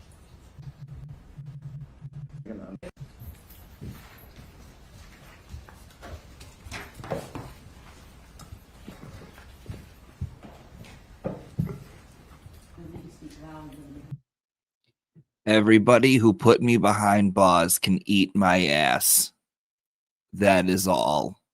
This is not amplified. Okay. Is this loud enough, Judge? I can hear you. Thank you for letting me speak. My son-in-law, Dan Markell, was a fine and decent man. He was well-educated and passionate about his career. He was a good son-in-law, but more importantly, he was a caring and loving father. On July 18th, 2014, his car was followed, leaving his home. It should have been just like any other day, an ordinary day in the life of Ben and Lincoln's father, but it wasn't. He didn't know when he left his boys off at daycare that would be the last time he would see them, and the last time they would see him. He didn't know when he went to the gym afterwards that would be the last time he would exercise. And he didn't know when he drove home that his life would end within minutes. Danny wasn't just being followed, he was being hunted. He was brutally murdered in broad daylight, sitting in his car, in his garage, by vicious killers. I cannot imagine the terror he felt when he saw a gun pointed at him through the window of his car. I cannot conceive of his heroic efforts to stay alive during the hours after the attack. Danny died in the early morning hours of July 19th. His death is a loss to his children, his parents, his sister, all of us in his family, his friends, his colleagues in the legal community, and to his students at FSU Law School. Danny's boys each have a photo of themselves with their Abba, their dad, beside their beds. They grew up kissing the framed photo and saying, "Good night, Abba, I love you." The pictures and memories are all they have because cruel, cold-hearted people took him from all of us who loved him. My heart was broken when Danny died. My grandsons were going to grow up without the father who loved them. I wondered, how could we help these boys through this trauma? It was then that my husband and I knew that the best way to honor Danny's memory would be to share with these children an abundance of love, the love that Danny would have given them if he were alive. It is interesting how the state can't make up its mind about who is what they call the, quote, mastermind behind this murder. In both of Catherine Mccabian's trials, the state claimed she was the mastermind behind Danny's murder. In my son Charlie Adelson's trial, they claimed he was the mastermind. And now in my trial, they claimed that I, this grandma, was the mastermind behind the murder. I had no idea that other people planned to cut Danny's life short. And the people who did this are exactly where they deserve to be. But I had no knowledge that this horrible, evil act was going to take place. If I had become aware of this plan before Danny was murdered, I would have stopped it. With not one iota of actual evidence, the state convinced a Tallahassee jury that I solicited and conspired with other people to have Danny killed. Where is the evidence prior to the murder? The evidence beyond a reasonable doubt that the state needed to prove their case. Where is the evidence before July 18th, 2014 at 10:50 in the morning? Before you continue, that Mrs. revealed- Adelson, as it relates to this statement, is the defense trying to re-argue the trial? No, Judge, just giving Mrs. Adelson an opportunity to be heard. Mrs. Adelson, you certainly can continue. However, the court can take into consideration the utter lack of remorse that you are displaying. Please proceed if you desire to do so. Ooh. Where is the evidence before July 18th, 2014 at 10:50 a.m. that revealed that I had any involvement in this vile and horrific act? Where is the solicitation and conspiracy evidence? The state needed to show that there was evidence before the murder to convict me. The state couldn't show that because there wasn't any evidence. They were trying an innocent person.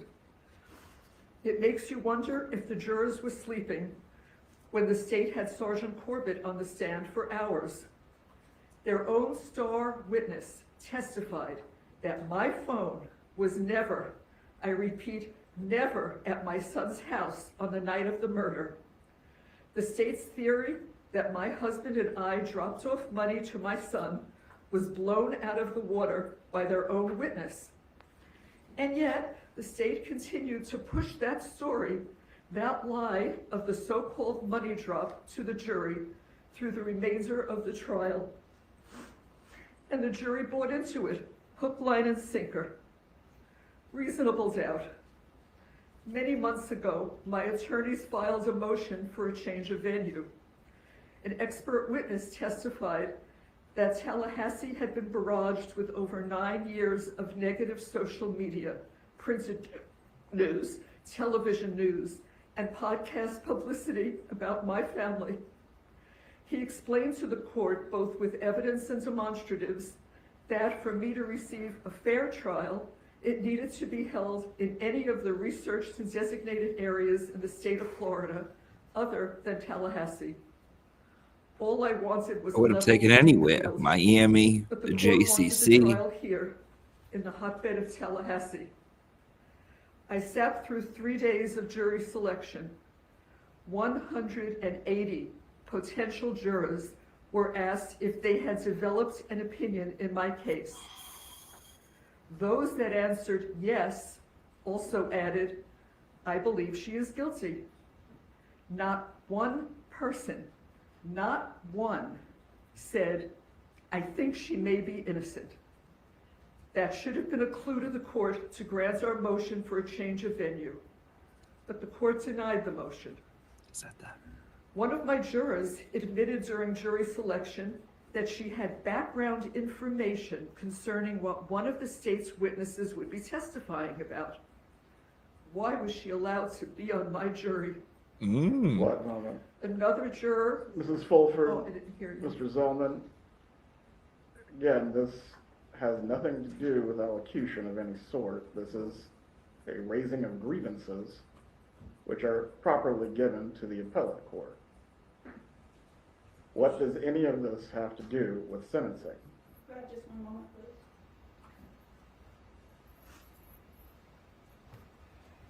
She's like, I've been tried here,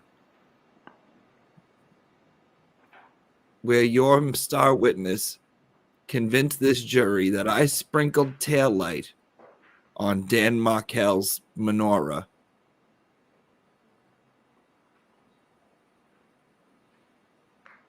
I went into the Sally Port at 5:30. I could have went to the Middleborough Sally Port, but I didn't. Turn that phone off or step out. Ooh, smack a bitch, smack a bitch, smack a bitch. Smack a bitch. Smack a bitch.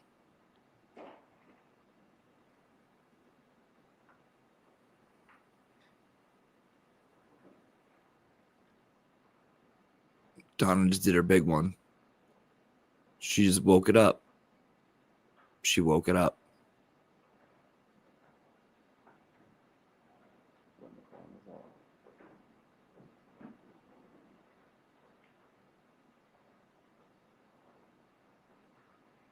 Turn that phone off, or I'll be giving it to Donna's OBGYN to store it somewhere permanently. Thank you, Ms. Kappelman.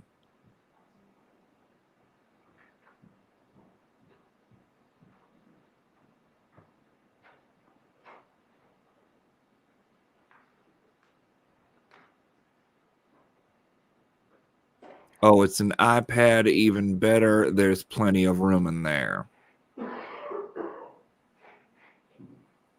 It can take a 1998 Dell computer if it has to. I don't care.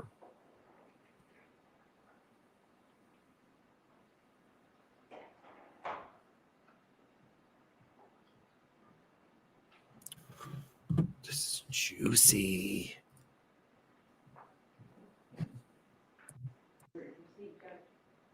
Please. What woman convicted of this terrible crime without evidence? Danny was a brilliant legal scholar. He would have been appalled at the total lack of justice that went on during my trial. He would have been embarrassed to have his name associated with any of it. There are two crimes here. The first was Danny being viciously murdered. The second one is taking my life, the life of an innocent woman. Convicting me should not be retribution for Danny's death. That is not justice for Dan. I've always respected the law. I've never gotten a parking ticket, but I'm going to prison for a murder I did not commit. I do intend to file an appeal so that hopefully I have the opportunity to be given a fair trial outside of Tallahassee.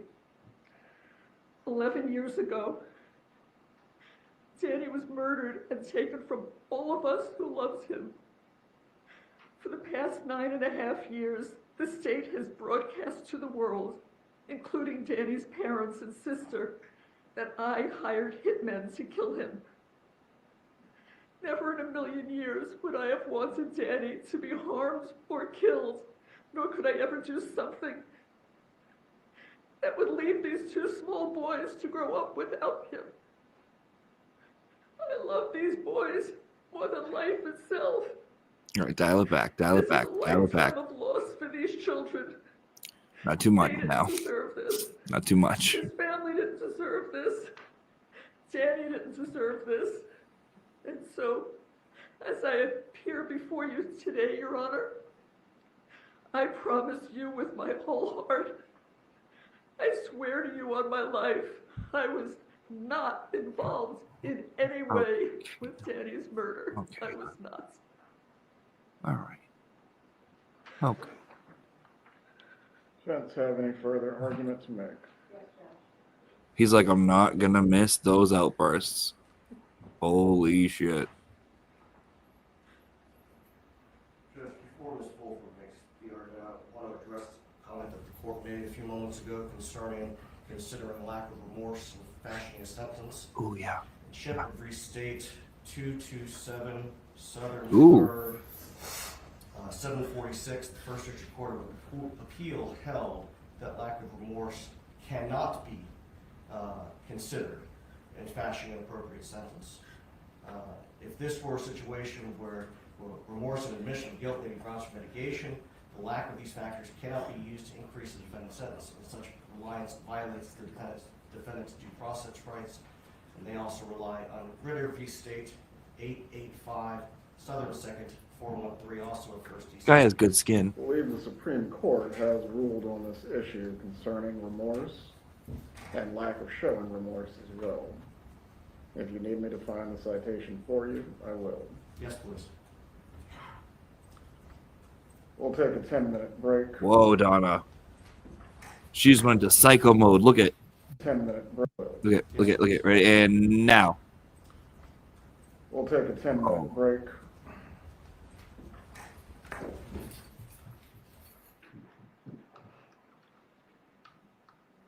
Whoa.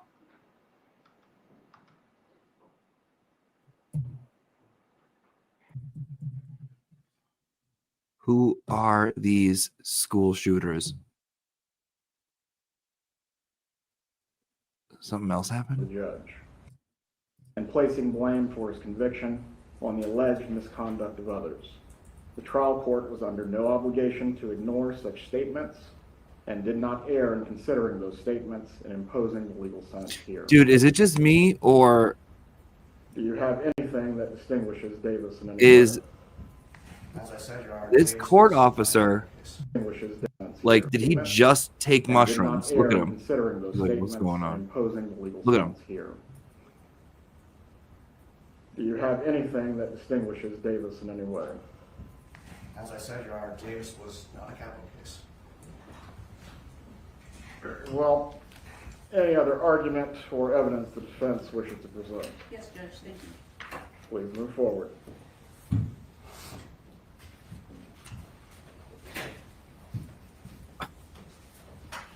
Your Honor, we're aware that in count one, the court has no choice but to sentence Mrs. Adelson to life for the first-degree murder charge. We are going to request a downward departure as to counts 2 and counts 3, the solicitation and the conspiracy counts. What are the grounds? Pardon me? What are the grounds? Yes. The grounds are, one is non-statutory, and that's disparity in the treatment between co-defendants.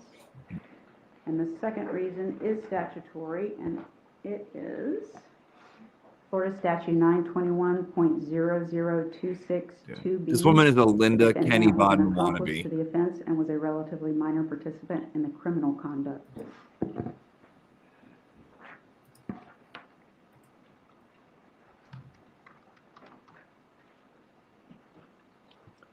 The evidence in support of sub B would be the trial record, or do you have something more specific?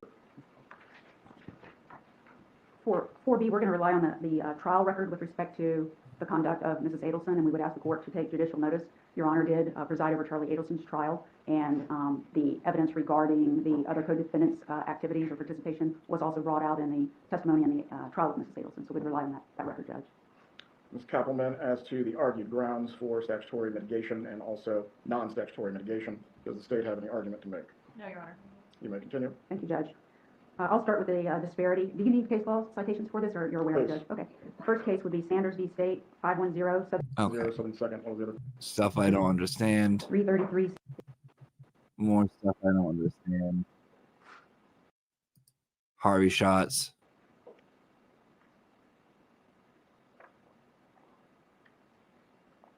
As Your Honor can recall, is that he traveled to Tallahassee sometime in June and scoped out getting paid for the work that he's just done.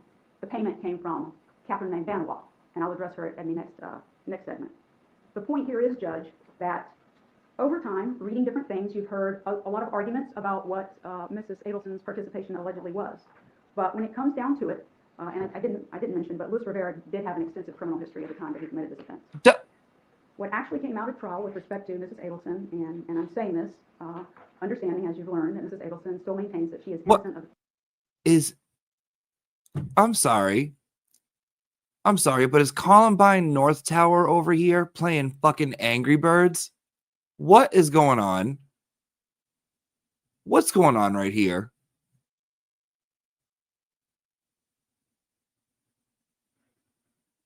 And who is this?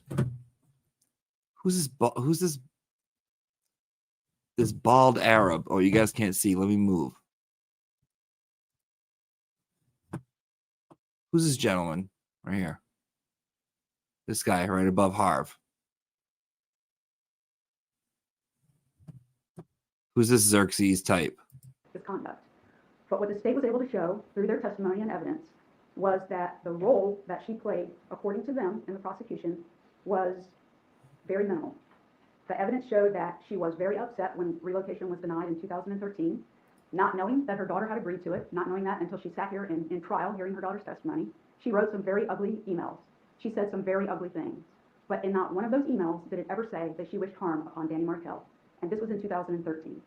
The evidence was presented by the state that was over a year later that Danny was killed after relocation had been denied. Although they argued that there was continued hostility on the part of Mrs. Adelson regarding the issue of relocation, with the hundreds of thousands of emails they had, they didn't present evidence that this ongoing dispute was being brought up. Pause. Who was that tramp? You guys see her? That Danny was killed after relocation had been denied.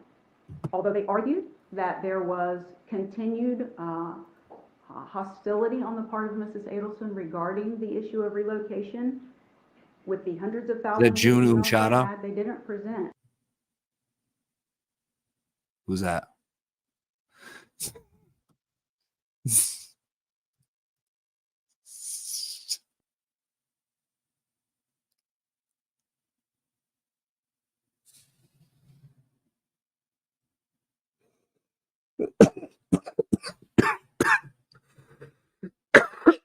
stop. Evidence that this ongoing dispute was being brought up in any way between the parties. The relocation between them, that issue had stopped. Ms. Adelson was the one Oh my God. presented by the state, listed what the phone Yo, calls were. this Charlie bitch is Adelson, boring. She didn't hear the mother speaking. In fact, he left the room when he talked to allegedly the Oh, mother. good Lord. And theory and the fact that relocation was denied, and she continued to be upset, and have her get someone that she knew who could commit this murder, make contact with them. I can't get over these two background chumps. I can't get over them. In the state, in this case, Charlie Adelson told Katie Cavlaw testimony. She doesn't even know what Zoom was. This woman sucked. Sorry. No offense. Count one, she had three. Received Markel had activity with the mastermind in any way. Dude, even the Tsarnaev brothers are getting tired. A cooperating witness testifying. It was never just argued applies to this one as well, Your Honor. But what I see a sentence.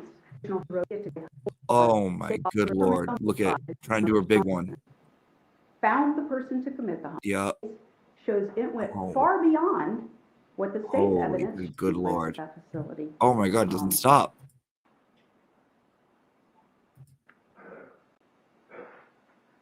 Thank God.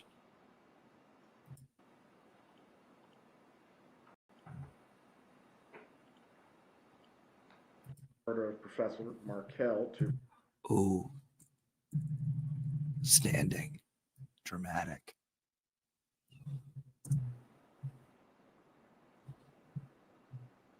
Just give it to me, Judge.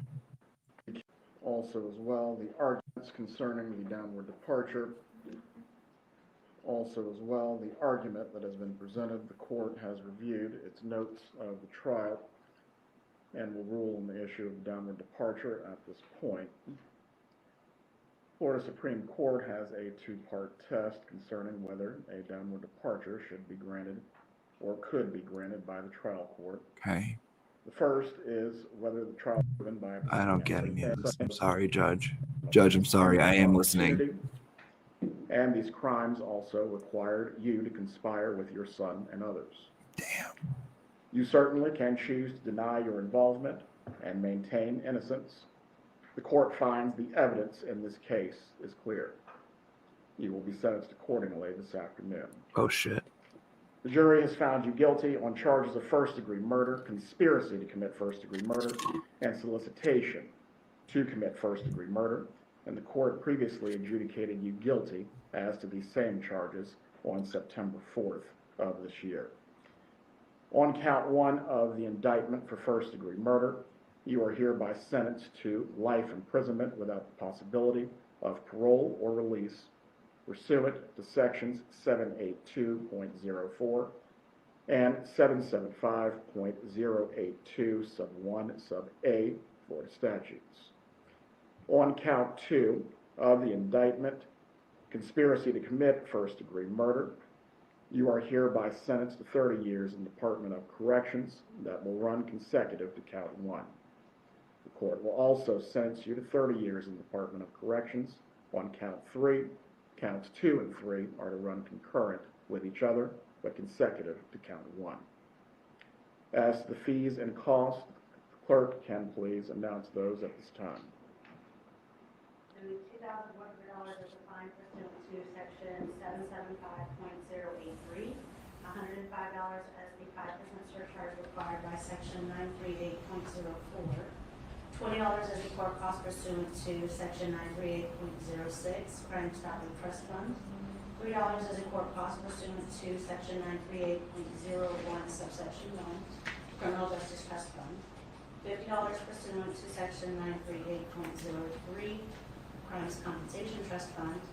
$225 pursuant to section 938.05, local government criminal justice trust fund.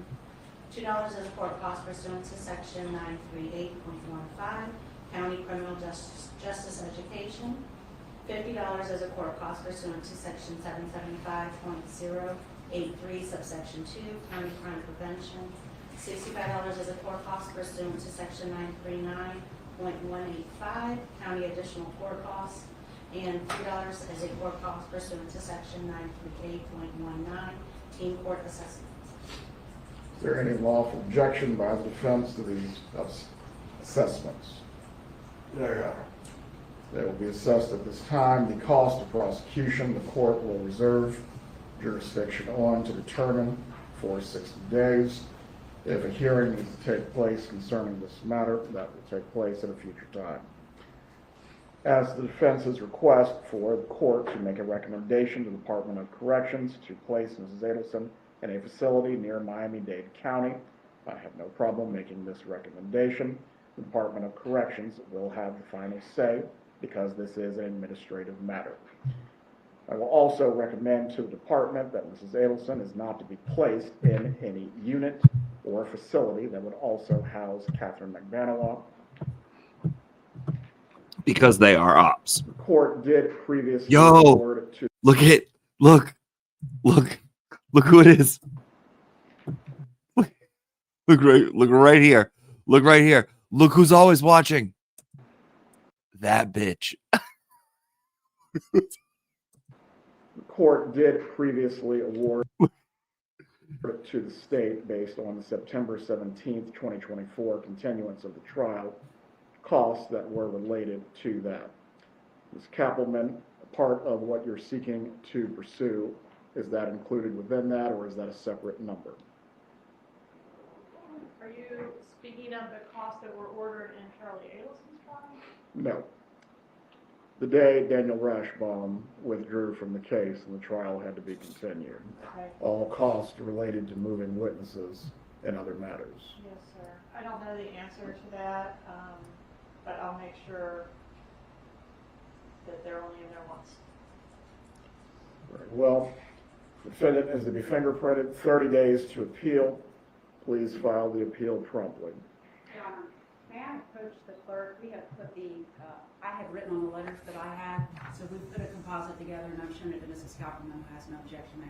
Please place the sticker on them so that way they can be admitted. No objection.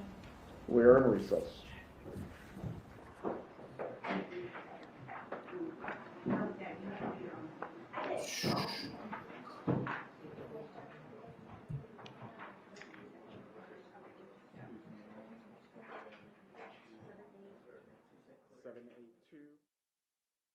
Okay. Where is he? This guy right here. Short as wicked short. Like wicked short. Like 5'1". But pretty cute. Okay. I'm just delivering the facts. This is what we're here for.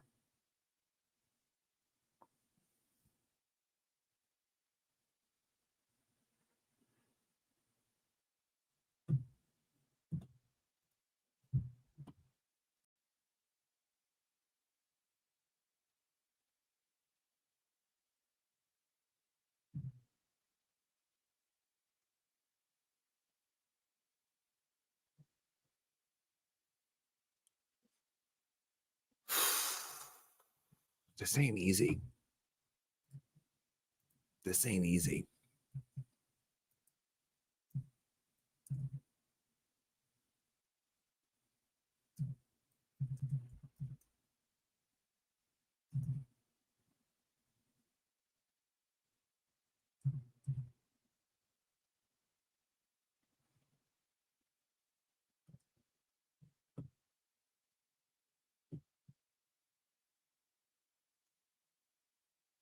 Gotta move myself.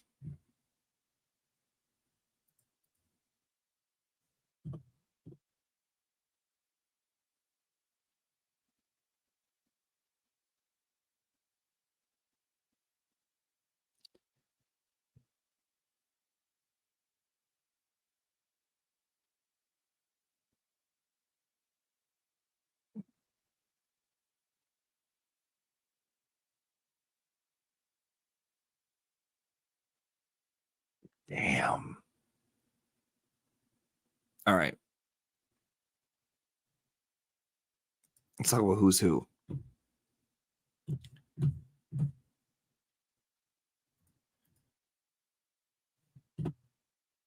Harvey's like, all right, she's definitely not coming back. All right, so I can still get out there and fuck.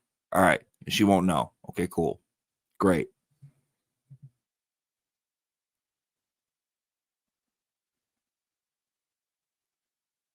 See, look at, told you. Look at, guys. I told you. I would never lie. Look at this little thing.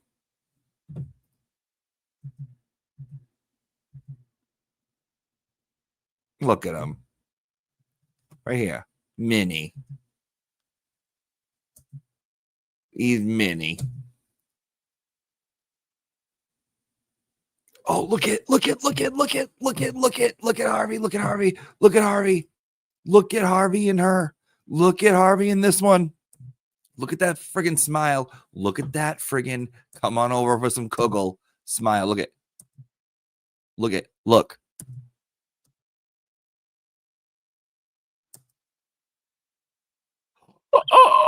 Oh. You old bat. You dirty dog. Yeah, you're proud of yourself, you pig. He's like, yeah, that one right there. Come over. Let's get naked and fuck. Come on. I don't know what he was trying to do. Something dirty.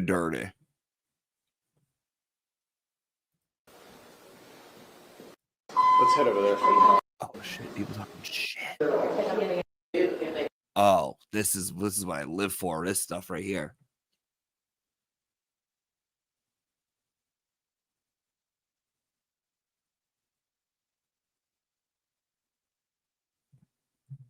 Come on. Yeah, George. Leave. They went out the back door. Look at our tiny little smiley man. They went out the back door. Oh, look at him. Hey girl, how you doing?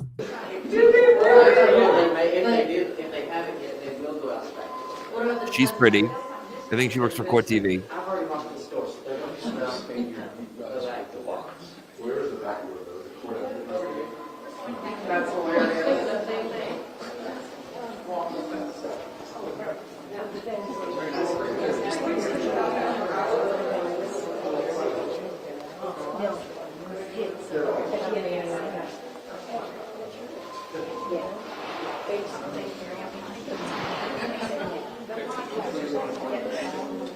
The whole thing. So you don't know. There's June Chada, the one that got up and walked away.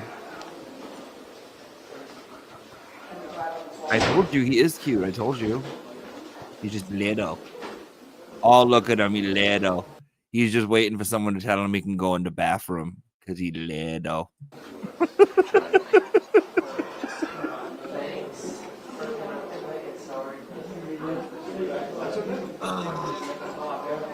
Sorry. I'm sorry, court officer, but I'm taken.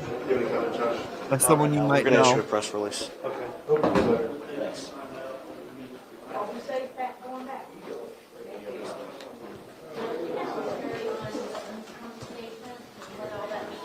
No, we will be issuing a press release. We'll try and get that out in the next 24 hours. Damn, everyone's mad disrespectful. Can you not tell us anything about your thoughts on what just transpired? Why is he smiling so big? Look at him cheesing. Look at. Can you not tell What's us that big anything smile about for? Why are you smiling so big? your thoughts on what just transpired? Unfortunately, it was not unexpected. Thank you. Yeah, because I'm not gonna lie, you guys were ass at it being her lawyers.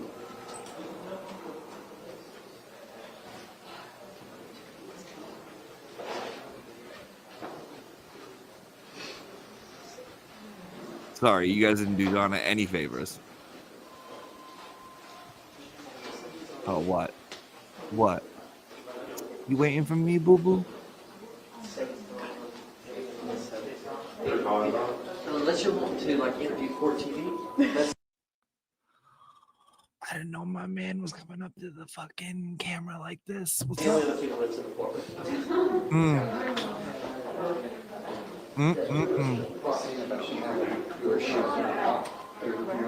It's a man, Maury. Georgia Cavalman. All right.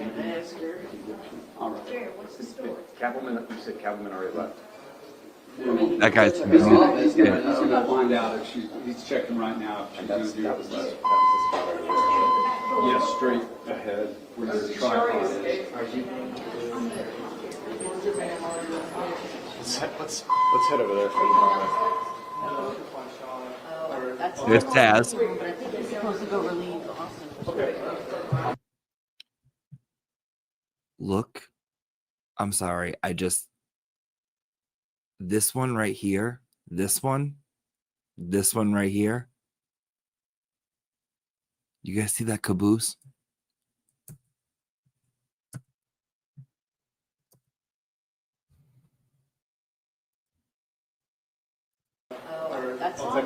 Not Taz, this one.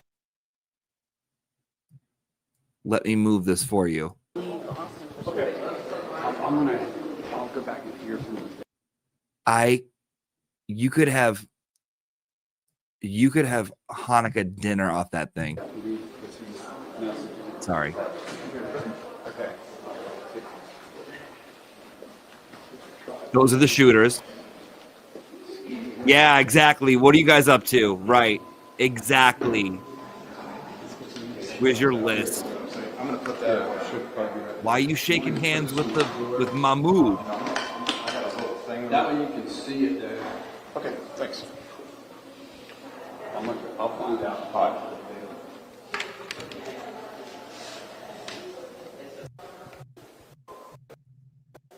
Shady happenings. Okay, more.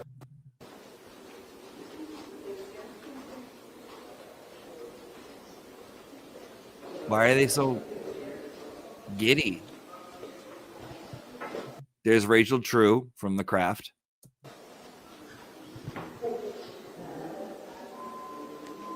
Why do I feel like they're going to slam the door on someone? Little Dennis the Menace.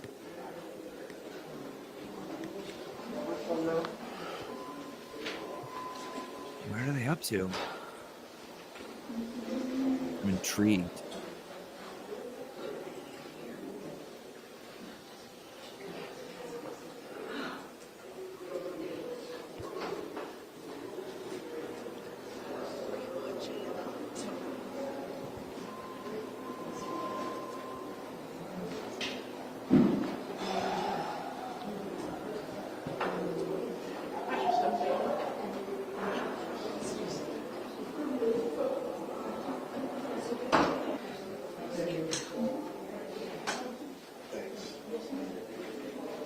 I gotta say, some of these women, no offense, are handsome.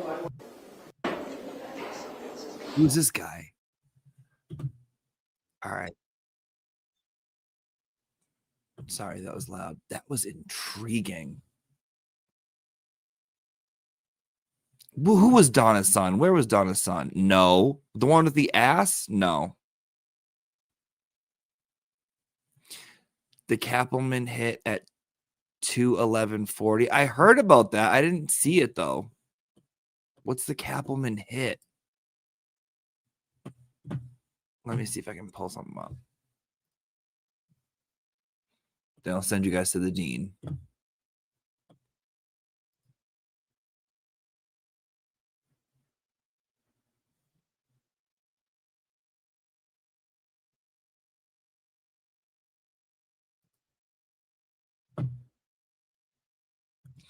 Don't know why, just know I want you. All right, let's watch this part because I saw shit about this part too. But I'd rather be smoking weed every time we meet. Too busy giving, just take it easy. Here come the police. They know about your history. Okay, let's watch. Miami is possible where her husband resides. so that she can have visitation. I understand we don't have any control over Department of Corrections, but we would appreciate that recommendation. And may I have just one moment, please? Go ahead. While she's doing that, Judge, I would ask that Ms. Adelson not be housed with Ms. McBanow, or at least have a separation, if you could recommend that. I know Ms. McBanow is currently at Lowell CI. Yes, Judge, I thank you for that, Ms. Kaplan. I wanted to raise that issue because we did check into that. Judge, I contacted the Florida Department of Corrections. They did indicate that they would be able to keep them separate, but that doesn't necessarily mean that folks who are familiar with and friendly with Mrs. McBanow wouldn't be where Mrs. Adelson would be. So we are concerned about that, about her being placed at that facility. I didn't know it before, but the reception center for the women actually keep inmates there. So that, I know that's a possibility, but again, that's in Ocala, and we're respectfully requesting that she be placed closer to Miami. Thank you. Going to review the last case the defense has presented for downward departure. Ms. Kappelman, you had something else? No, Your Honor, I don't. Was that it? Review the cases for downward departure, or in support of downward departure, the defense has argued.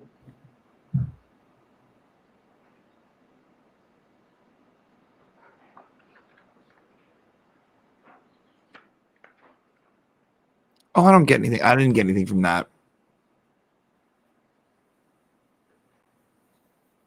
Well, they hate each other, I think. Based on what the lion-ass jail daughter said, they're not friendly. Maybe I'm not seeing it. I don't know. I don't get it. I'm sorry. I'll have to think about it a little more.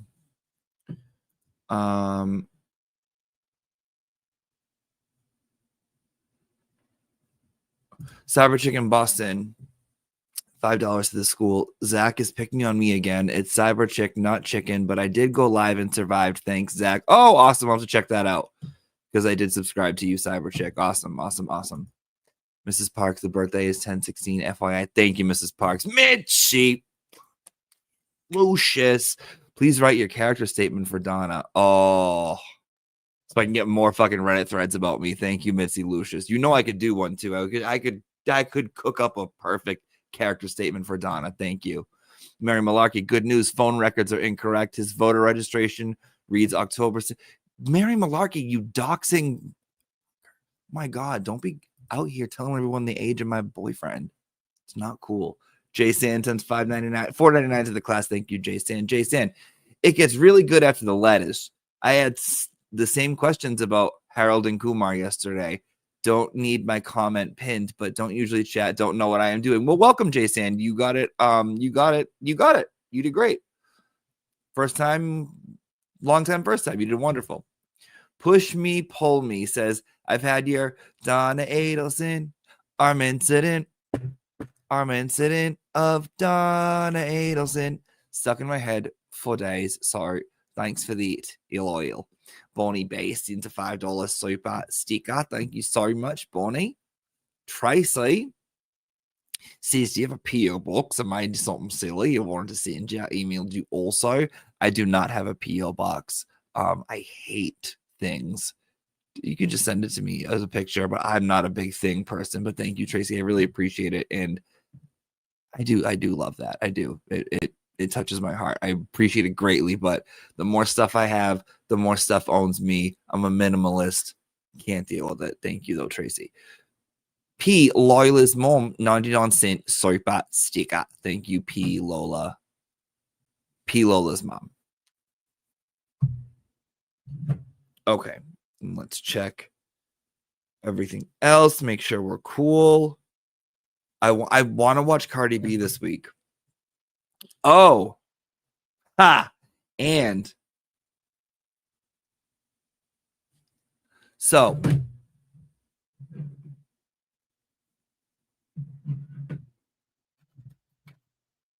listen,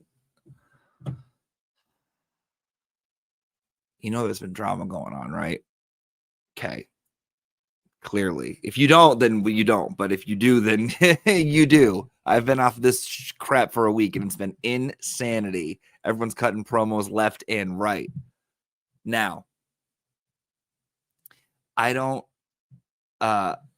consume it the way others consume it. I don't consume it in the way where I get emotionally invested. I don't consume it in the way where I'm like, oh, blah, blah. I consume it in the same way where I watch Tiffany New York Pollard, or I would watch anything else on reality TV. And I was just popping around, and there was an incident where there were promos being cut like it was WWF. And if you guys want to watch it, then we'll be doing a members only where we consume some trash reality content of some content creators. That's all. That's all. I kind of want to watch a little bit of it, and we'll be doing it on a members only. And we're going to consume it in the way I consume it constantly, which is like I'm watching The Real Housewives, okay? Because listen, I don't watch Teresa Giudice flip a table because I'm upset about a prostitution horses. I watch Teresa flip a table to watch her flip a table, okay? That's how I watch it. I don't know what's going on. I don't know what Lisa Rinna's husband is doing. I don't know, nor do I fucking care. But you know what I do know is that she smashes the glass and says, "Don't you talk about my husband." And that's what I watch. And I watch it that way, because that's how I watch it. So if you'd like to watch it with us later on today, probably around the 4 to 5 o'clock hour, I'll be watching a little drama, a little fun, get your popcorn, get a blanket. If some people don't like that, that's fine. That's fine. That's why we're doing it here. Some people don't like it, and that's okay. I respect that. I get that. You can't consume it seriously. You can't take your feelings into it. You watch it like you watch TV. So if you're around, please join us later for that. If not, that's totally okay. Calamity Jade 499, Mccabian magic has been my second favorite quote of yours. You know, I'm fucking this cat. You're just holding the tail. I assume that's the first. Thank you so much, Calamity Jade. I know you love Mccabian magic, which is what these hoes are doing. Okay, if not, I'll see you guys later. I'm sending you off to Melanie's. God bless. Have fun. Have a great, great, great day. Be good to each other. Don't take this shit seriously. And that's all. Be good. Be good. Just be good. What time? Probably around 4 or 5.